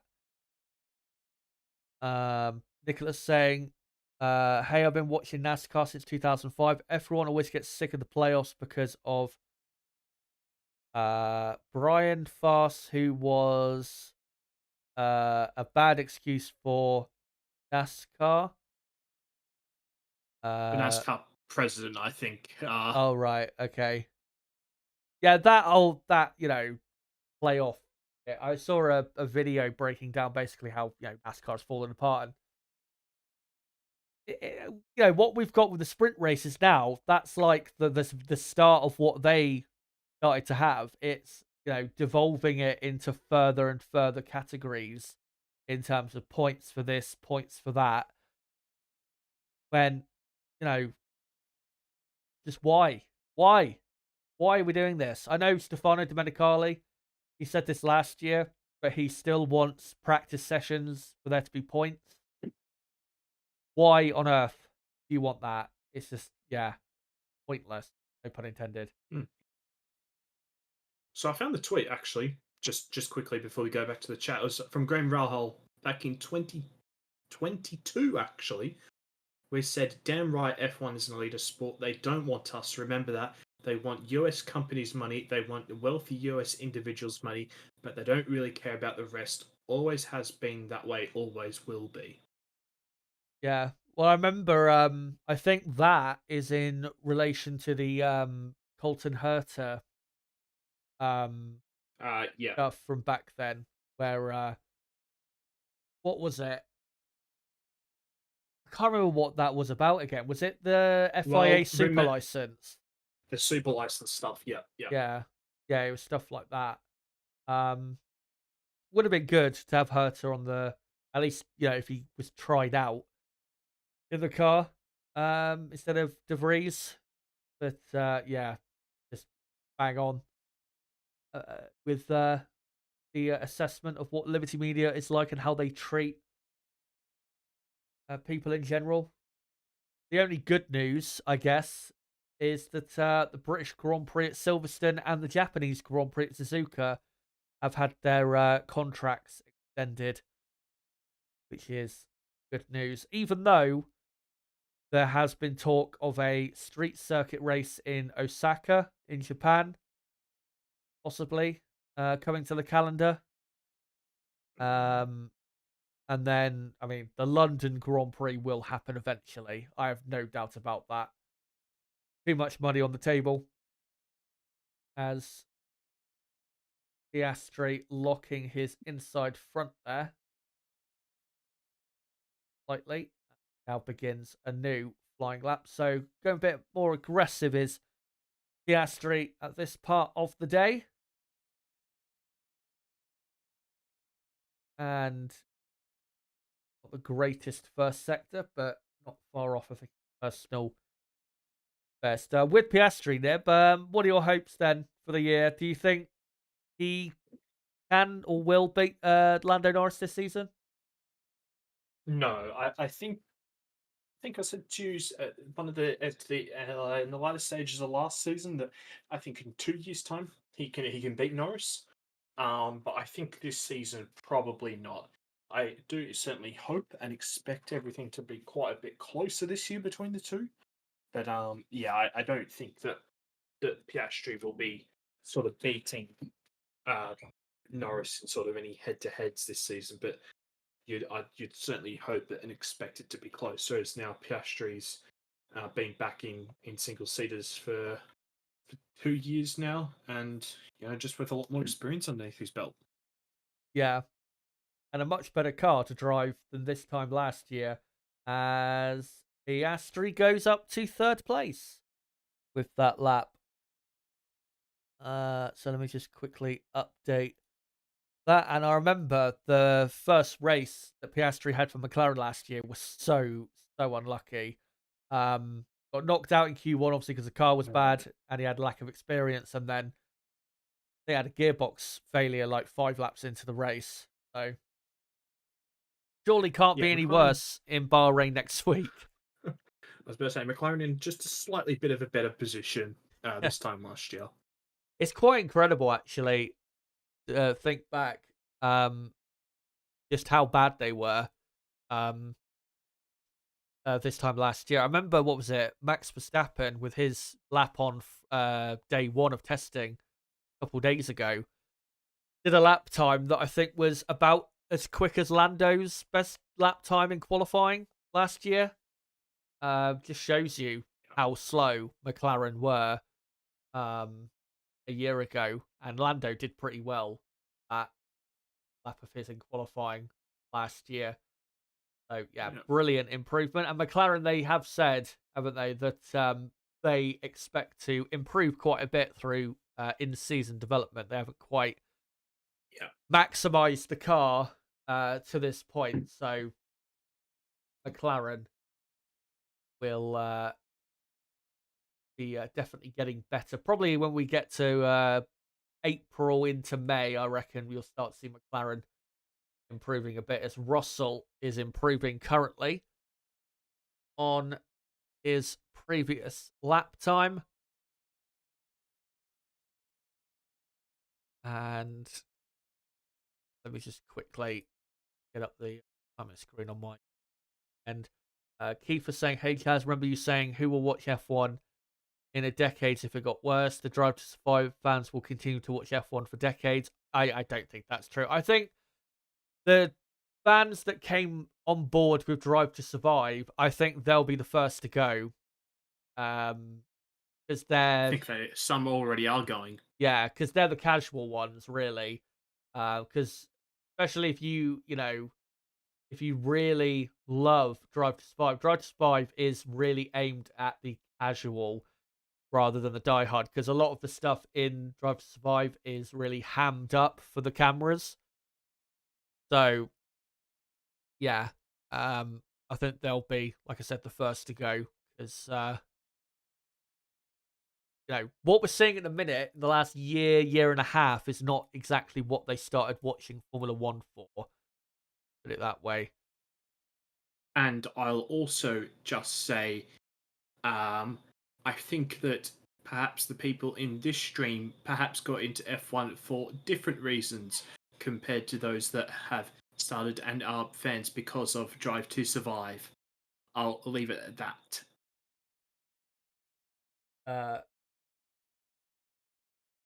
Yeah, Gasly, just seeing him now on a race run. Russell, he did improve his lap time, but he has stayed in 11th place. He's 1.8 seconds off the pace.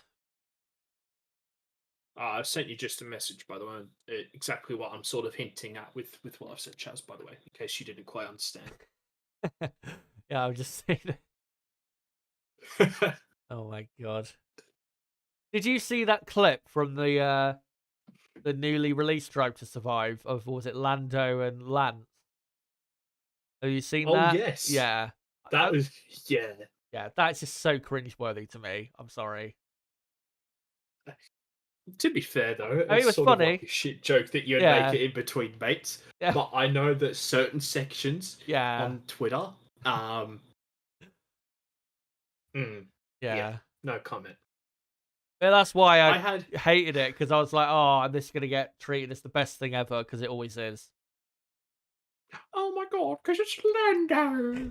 Yeah, give me a break. Oh, God. Yeah, if you're in the you're on Twitter and in the F1 community, you'll know that the F1 community is not the best community. Put it that way. That's As the OG part is incredible, but yeah, yeah, George Russell on a outlap again. Leclerc is getting his gear back on as trackside on F1 TV is Jack doing, who is doing WEC this year, I think. I can't remember if he yeah. is. Yeah, he is, alongside Mick Schumacher, I believe, for Alpine. So we'll see how that goes. I gotta say, WEC, they've had a bit of a upturn in popularity lately. They've got a lot more manufacturers and a lot more interest, Good. definitely, in that. Yeah, Weck is cooking. Yeah. Well, I remember when I went to the Silverstone race where Alonso was racing for Toyota, which would have been 2018. There was only what two different LMP1 cars or something like that. It was like very scarce in terms of competition. It was quite bad. Yeah. So good to see. Yeah, As Weck's in a much better spot than what it was, yeah, which is nice to see because Weck's always been pretty decent. I thought. yeah. For about the time I started watching F1, it was having a bit of a good era, and then it kind of fell off, didn't it? With the once it like properly got into like the hybrid stuff, Yeah, manufacturers and that fell away. But as well, quite a quality of driver in that series as well. Good to see.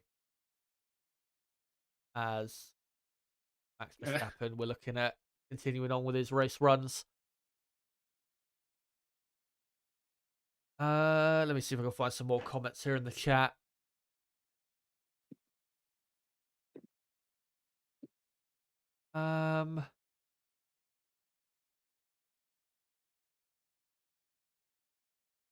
Vince just saying Haas is awful. They never really had a stellar NASCAR team either. Yeah, that's the thing. It's with what they've done in other series like NASCAR, they're not exactly a powerhouse, are they?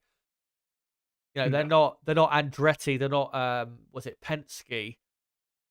Um yeah, so I Yeah. don't get why they're so defensive of Haas, but so against any, they surely, given the I guess call it Americanization of F1, you'd think they'd be very open to some of the bigger, more successful American racing teams like a Penske or a Andretti, if obviously Penske if they ever want to enter.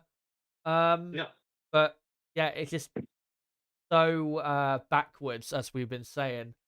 Um, as we're just Albon following Berg quite closely through the final corner. An interesting part, though, of that document or the statement the FIA made was there was, I think, 3 other teams they said, along with Andretti, that put forward an entry. Love to know who those other teams were. Well, there was that Chinese team, Yeah, wasn't there? I think I think they're probably one of them. There was what was it Trident or I someone think like so. that? Yeah, Yeah, Roger Trident tried. Yeah. and then a couple years ago, I think was it Campos. We heard rumors about. Yes. Yeah, we did hear rumors about a Spanish name. You know. So it may have been, yeah, it may have been those 3. Um, that Chinese team, I'm assuming, was just a load of smoke and mirrors, and You would assume so. the F2 teams probably just don't have the money to make especially given what the entry fee for Formula One is going to be in a few years' time with a new Concord agreement. It's probably not viable for them.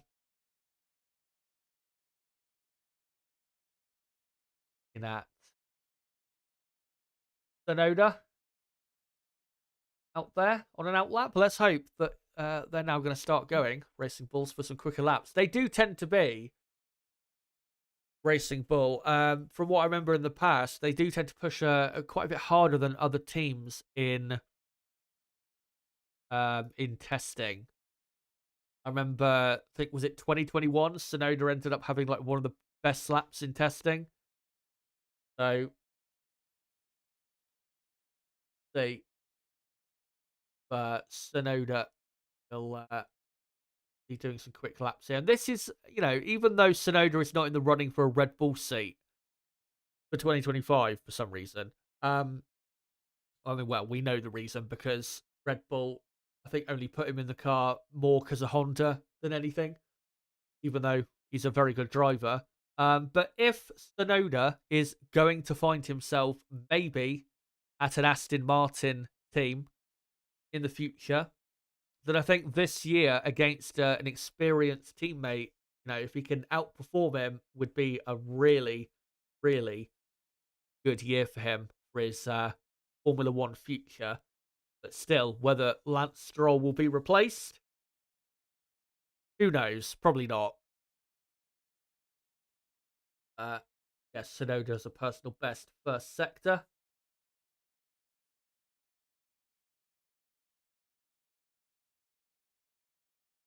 Through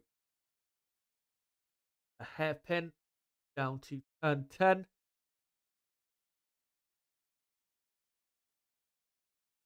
Yeah, car looks very good, as we've seen.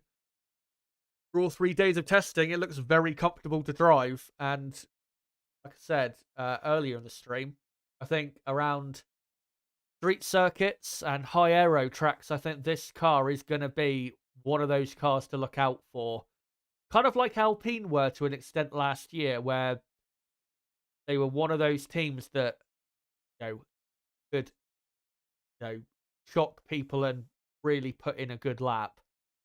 I think this is going to be a similar car this year, maybe even better. We'll see. Tsunoda comes to the line, improves, goes up to 13th place.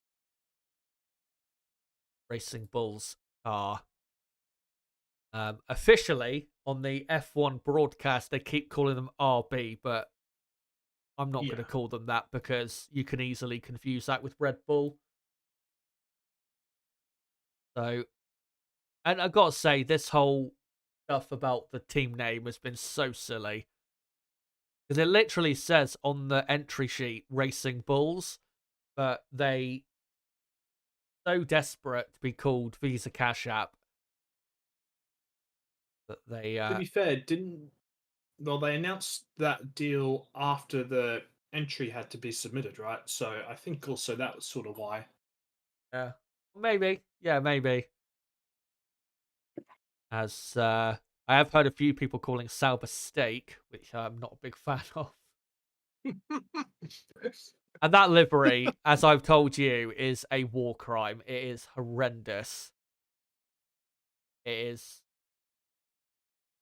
so bad, especially in the sunlight. It really illuminates how dog shit that livery is. Well, I mean, it's just the most hilarious thing, right? Because I mean, all of that is based in Melbourne, right? They're a Melbourne-run organization, but then they can't even run their own like name and livery in Melbourne because we had all these anti-gambling laws. Yeah. Which is yeah, I mean, doesn't really paint the true picture of gambling in this country. So yeah. We remember what was that thing in the winter with Switzerland, because Sauber are based in Switzerland, and that as That well. was a funny day, wasn't it? Yeah. Yeah. And then obviously you've got the Kick sponsor, which is a streaming platform, a questionable streaming platform, let's say, with certain people that are on that platform. So yeah, not great in terms of their sponsorship, and I mean, it's just to tie them over really until they become Audi, which I'm sure will nothing to do with those two sponsors. Talking of Audi, though, I keep seeing rumors that I don't know if it's people trying to force this to happen, but there's still rumors that Audi are going to magically pull their entry from. Yeah, I have seen this floating about. But again, I think it's because the reason people are saying it is because they've got a new management, I think, at Audi. Um, so I think that's like the basis of it. Even though I mean we don't know what their motivations are, so who knows really? But I think given where we're at now, only really a year away from them starting to work on the 2026 car. Because remember, this time next year, once we get to testing in the first race, they're gonna go straight on to those 2026 cars. I think, given how close we are, I think it would be quite poor if they were to say, sorry, but we're not coming into Formula One. I think that'd be very poor, to be honest. Yeah. So, I mean, we'll see. Maybe they will do it. I really hope they don't, because I wanted to see them for such a long time. Everyone has. They've never been in Formula One Audi. So, and it's something for 2026 that is going to be so exciting to see how they do. Because, they've done so great in other motorsport series in the past. And if they can take the Formula One world by storm, I'm sure other manufacturers are going to be pretty pissed off, which would be quite fun to see. Tsunoda here, I think, on another improved lap.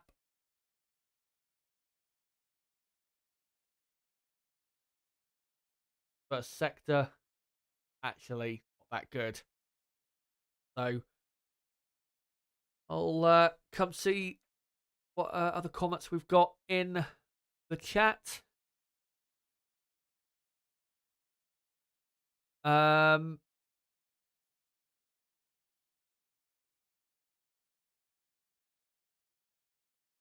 You fuck. So, yeah, Nicholas saying, well, F1 fans would leave if F1 did a playoff format like what NASCAR does. I'd be pretty close to quitting watching F1 if we got anything like that. And it would be ridiculous. I mean, we've got a bit of a better format for the sprint weekends this year with the sprint race on a Saturday morning, basically. And then after that, qualifying in the normal time and then the race at the normal time. But the sprint races this year are going to be so bad. Shanghai being the first one, that is going to be diabolical. Especially when you consider that a lot of the drivers on the grid have little, if any, experience at that track. You know, Piastri, Norris obviously did a race there, but only one. Russell, Albon, Tsunoda, Zhou, Sargent. Again, many drivers have not really got any really that much experience of that track, so I'm not expecting that sprint race to be good. And then obviously Miami is going to be just horrendous. Seeing Jock Clear in the Ferrari garage. But Oscar Piastri on an outlap. Now, The C3 is going to be the medium tyre for next week, right? I was led to believe it was going to be the soft. Ah, okay. Well, Max has just done a pretty ridiculous set of laps on that tyre, where he's just basically averaged a 37.1. Right. Which is actually, just comparing to yesterday, a second and a half quicker than what Perez and Sainz were doing yesterday. I think Max is the level he is at is ridiculous. And some Honestly, people still don't call him the best driver in the sport. yeah, it's haters. I think at this point they have to Yeah, be. yeah. So I think at this point it's just objectively true that he is the best driver in the world. I don't think how you can make an argument for anyone else as Alonso just continuing this race run.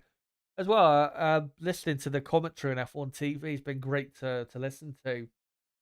And a big key for why any teammate of Max is going to struggle is the Red Bull car, the way it's maybe designed, you could say, set up, is quite hard to drive because Max Verstappen, his driving style is very precise and he's able to control the rear sliding and control the car so well. And that's what makes him so good.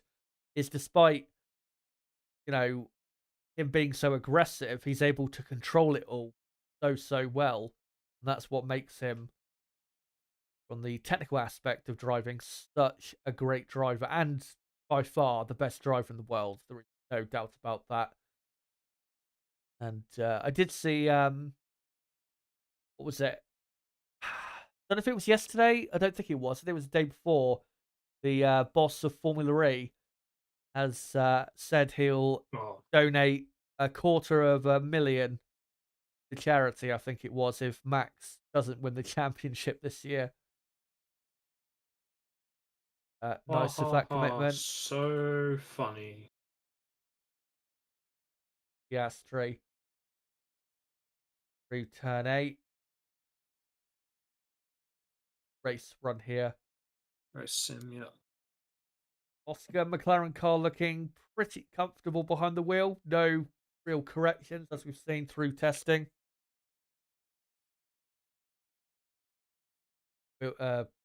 Builds up speed to turn 11.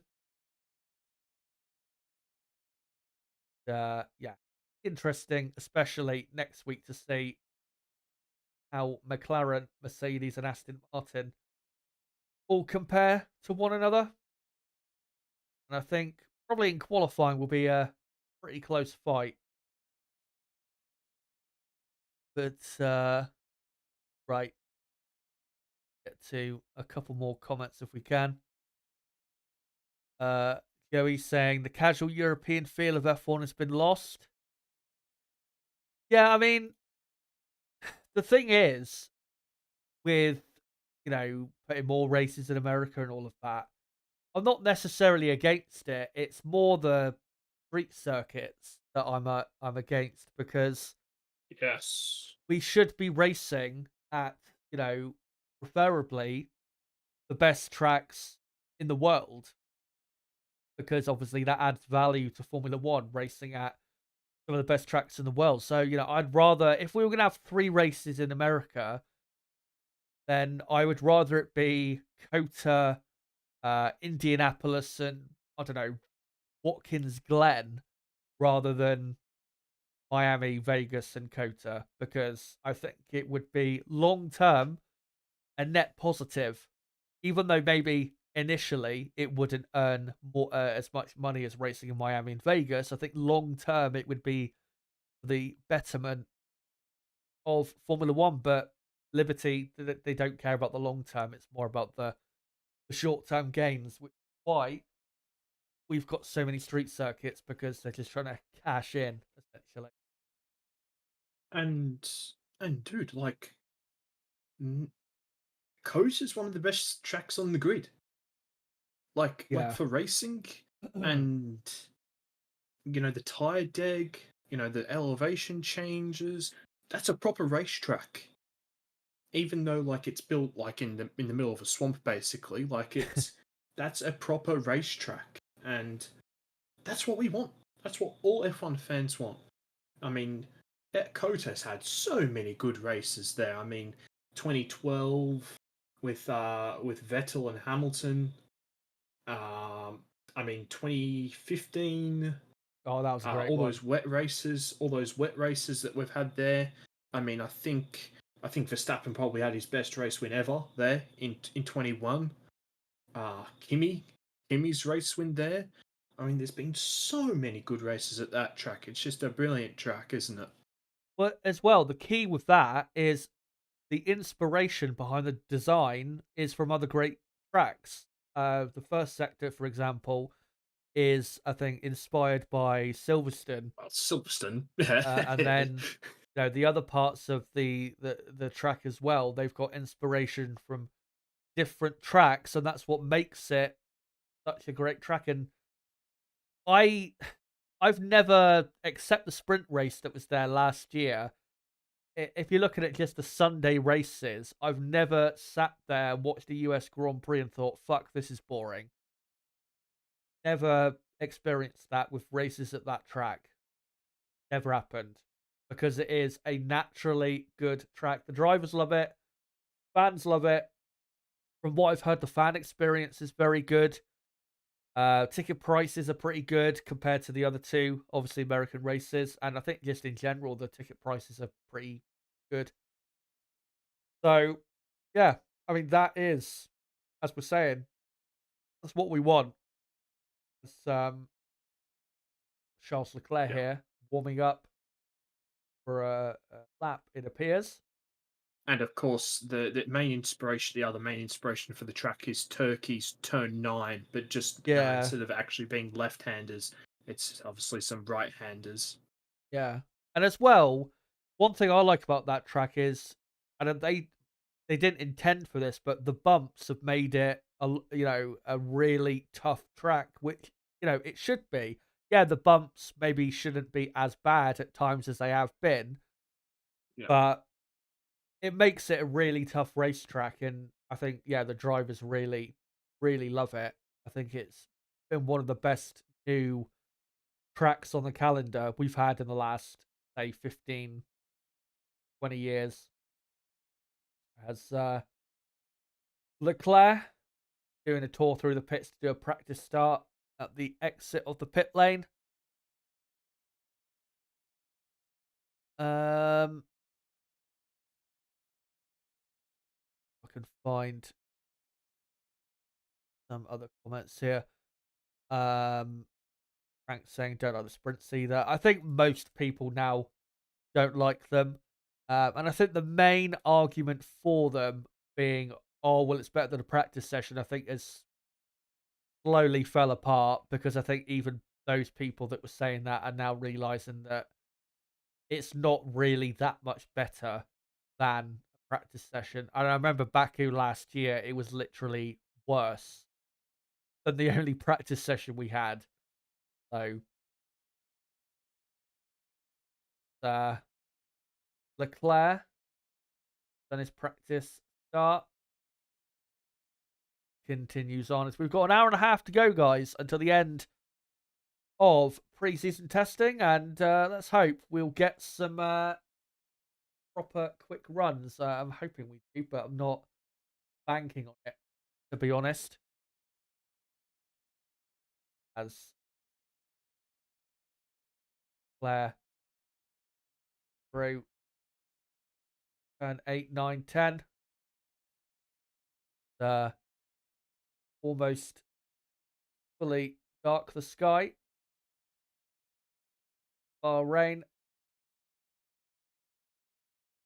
Still today, we haven't had, I think, as quick lap times as we had yesterday, where, of course, the best time of testing so far is a 1:29.9 by Carlos Sainz, and the best time today a 1:30.3.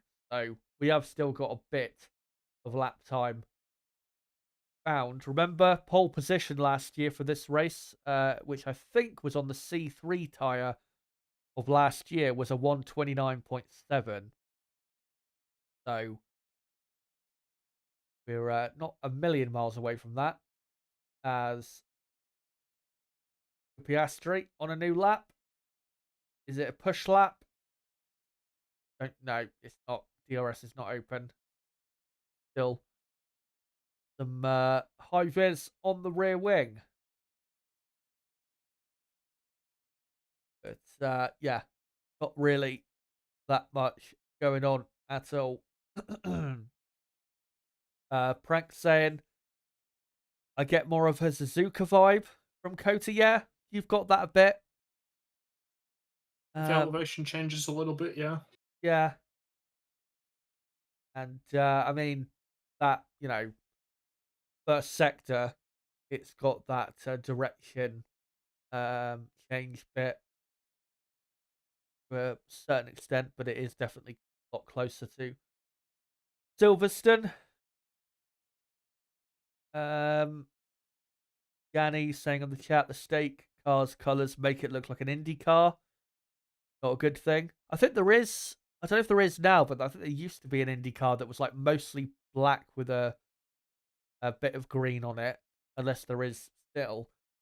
I think I saw that previously, but yeah, I wish. It's more like a F2 type livery, something that you just wouldn't want to. No. No. There was a bit of a viral tweet about this that it's literally like the F1 Korea mode Yeah, sort of livery that you get. team. Yeah, Yeah.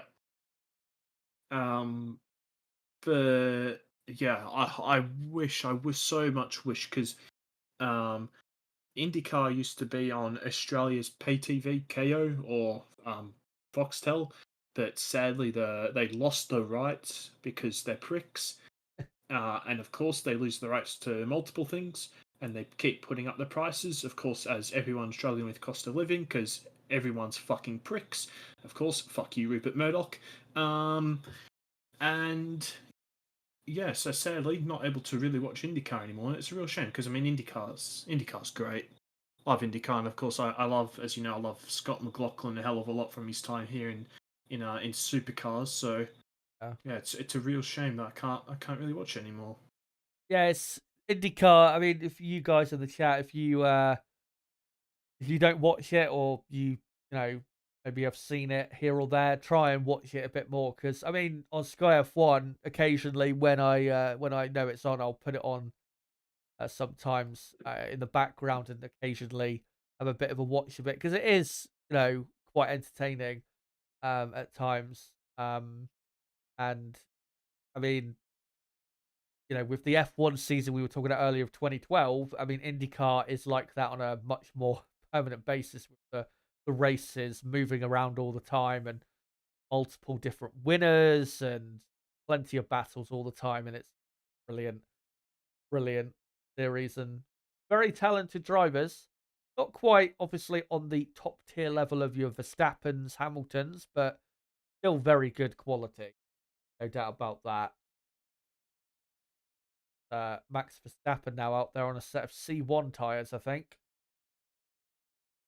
So going for probably a bit of more of a race run is Max. Frank saying it was the GoDaddy car. Yeah, that was what I was thinking of. It was it was Danica Patrick's car. That's Way! looked like the steak. Nino saying, Jensen Button's favourite person in the world. yeah. Nino in the chat saying, is Red Bull car really going to be that dominant this year, like the media's been saying? I don't see it from testing. Don't read too much into the lap times because it's still not the full picture. But yeah, I think Red Bull have definitely got the best car. I'm pretty confident of that. Yeah. And yeah, that was the car I was thinking of. Yeah, Danica Patrick, so insufferable by F1, and I hope that they have listened and that they will be at least having her on less, because what was it? Was it Mexico last year where she was just trying to invent bullshit out of nowhere? Yes, yeah. Oh, so bad. So bad. And people seeing why she earned the reputation she did in IndyCar and NASCAR, because she is not exactly a well liked person. I don't think she ever has been. So yeah, She not too reminds me a much of little her. bit of like a motorsport version of Jeannie Bouchard. Yeah, Although yeah, perhaps maybe not as flaunting with the body. yeah. I'd say probably a bit worse. I think, and a bit more in your face about it is Danica. I don't know, about the Sharapova stuff. Bouchard was pretty in your face. Yeah, as Max just continuing on his clearly much heavier fueled run car, quite pedestrian, as we've only got, I think, 6 cars Ah, on the all right. track. I've got to speak about this, but FIFA and Will F1, can we please just stop being children in the chat? I mean, it's been going for so many times, for so many months. Like, come on, come on, come on. What's this about the Ricardo stuff? No, just the constant bickering at each other in every stream. One of them saying, "Oh, I'm glad this person's not here." Like, come on, we're better than this. Yeah, yeah. As Nib saying, let's just focus on what's going on the track rather than opinions on whatever stuff from a few years ago, because the end it doesn't. Oh, look at that Red Bull Flovis, by the way. Oh, Uh, oh. very nice. I have to say, the best moment of testing by far is when Max did that lap on day one and his engineer started laughing. That was perfect. Perfect.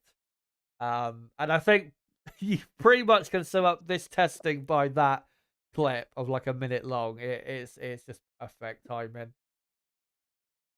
And Alonso we're now seeing on a race run.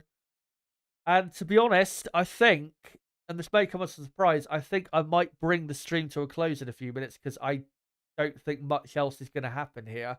And I think we've seen most of what's going to happen, to be honest, because I mean, Leclerc is on a race run. Alonso is now. Max is. Piastri is. Russell might go for a quicker lap, but I think drivers have really done the quickest stuff they're gonna do. So I think I might, in a moment, bring this stream to a close because not been anywhere near as exciting in terms of the on track action as I hoped it would be. It was way better last year. I remember way better. So yeah, teams just deciding to be a lot more conservative with their run plans compared to this time last year. So what I'll do, read a couple final comments, and then I'll probably come to the end of this stream. 'Cause like I said, not really much going on. Frank saying the simps for Danica are terrible. I point them to Michelle Mouton every time. Yeah, I don't see too much people defending Danica, to be honest. She's quite easy to hate, put it that way. Nicholas saying, I love IndyCar. My favourites are Jerry Newgarden and Scotty Mack. Yeah, like I said, there are some really good drivers in IndyCar. Pato O'Ward, obviously, another one that I know people love quite a bit. Who was it who won the championship last year and dominated it? Name Alex Palau, is that his name? Palou. Yeah. Alex Palou, yeah. Yeah, what a dominant year he had, I have to say. And that's one driver that I would be keen on seeing in an F1 car. Because from what I've heard and what I've seen results wise in IndyCar, I think he'd surprise a couple people. But yeah, IndyCar, a very exciting series. Rook saying in the chat, they're all going to go for Quali Sim Glory if you look off Chazza. Probably, but it's just. I think it's just been quite a boring will. afternoon session. Yeah, probably a couple teams at most. I think Russell, I mean, he's on an outlap now. But I think Ferrari, Red Bull, McLaren, Aston Martin, I think they've probably done the most of what they're going to be doing. I think they're just focusing now on race runs. I don't think they're bothering too much with the lowered fueled runs, to be honest. And I think we'll have to obviously find out a lot more next weekend, the first Grand Prix of the year. So yeah, I'll what do you call it? I think I'll bring the stream to a close. Nib, cheers for coming on, mate, for the time we've been on. And yeah, really looking forward to getting underway next weekend and properly finding out where everyone is at. And let's hope, maybe not in the fight for the win, but outside of that, we'll get some exciting fights. Ferrari, Mercedes, McLaren, and all that. Yeah, it's been a wonderful 2.5 hours of waffling on. We don't get the opportunity to do this as much nowadays. I mean, obviously we talk quite a lot on Twitter, so it's always nice to have this chat, and it's obviously nice to have it on stream as well over some pre-season testing, which has been quite uneventful, but yeah, it's been fantastic nonetheless, and great to see a majority of the regulars here. Even if some of you are bickering, but it's okay. We'll hopefully move on with that going forward. And yeah, of course, thanks for having me on. It was I'm just glad I was actually able to come on, because I was, I wasn't too sure. Would have liked to come on some of the other times, but yeah, just glad I was able to come on today. Yeah, cheers for coming on. And thankfully, I was able to get my mouse working in time. That was so dude, bad. When you messaged me, I'm like, is this dude for real? Like, yeah. What do you mean you don't? What do you mean? Yeah, literally like half an hour before, it just froze, and I was like, what's going on? And then, yeah, it was clearly the battery, so I'll have to find a long-term solution for that. But yeah, cheers for coming on today, mate. Massively appreciate it. Quickly, though, before I come off, is a quick reminder of the next 2 streams on the channel. I'll be back live on Wednesday, live at 6 p.m. UK time for a full, probably 2-hour at least, season preview for the 2024 Formula 1 season. And what we're going to be doing in that stream, obviously getting into the season, the 2024 season, but I'll also be getting into the data from pre-season. What do you call it? Looking at the Bahrain Grand Prix more specifically and how I think things will play out. And then we'll obviously get into predictions, and I want to hear from you guys as well as to what your predictions are. And then a couple days or 3 days after that, we'll be live on Friday, the 1st of March, next Friday, live at 2:30 p.m. UK time for the qualifying watch along for the Bahrain Grand Prix. And then live on the Saturday for a few hours for the race watch along, of course. Yeah, thank you guys for coming along for the testing watch along. It's been great to have you.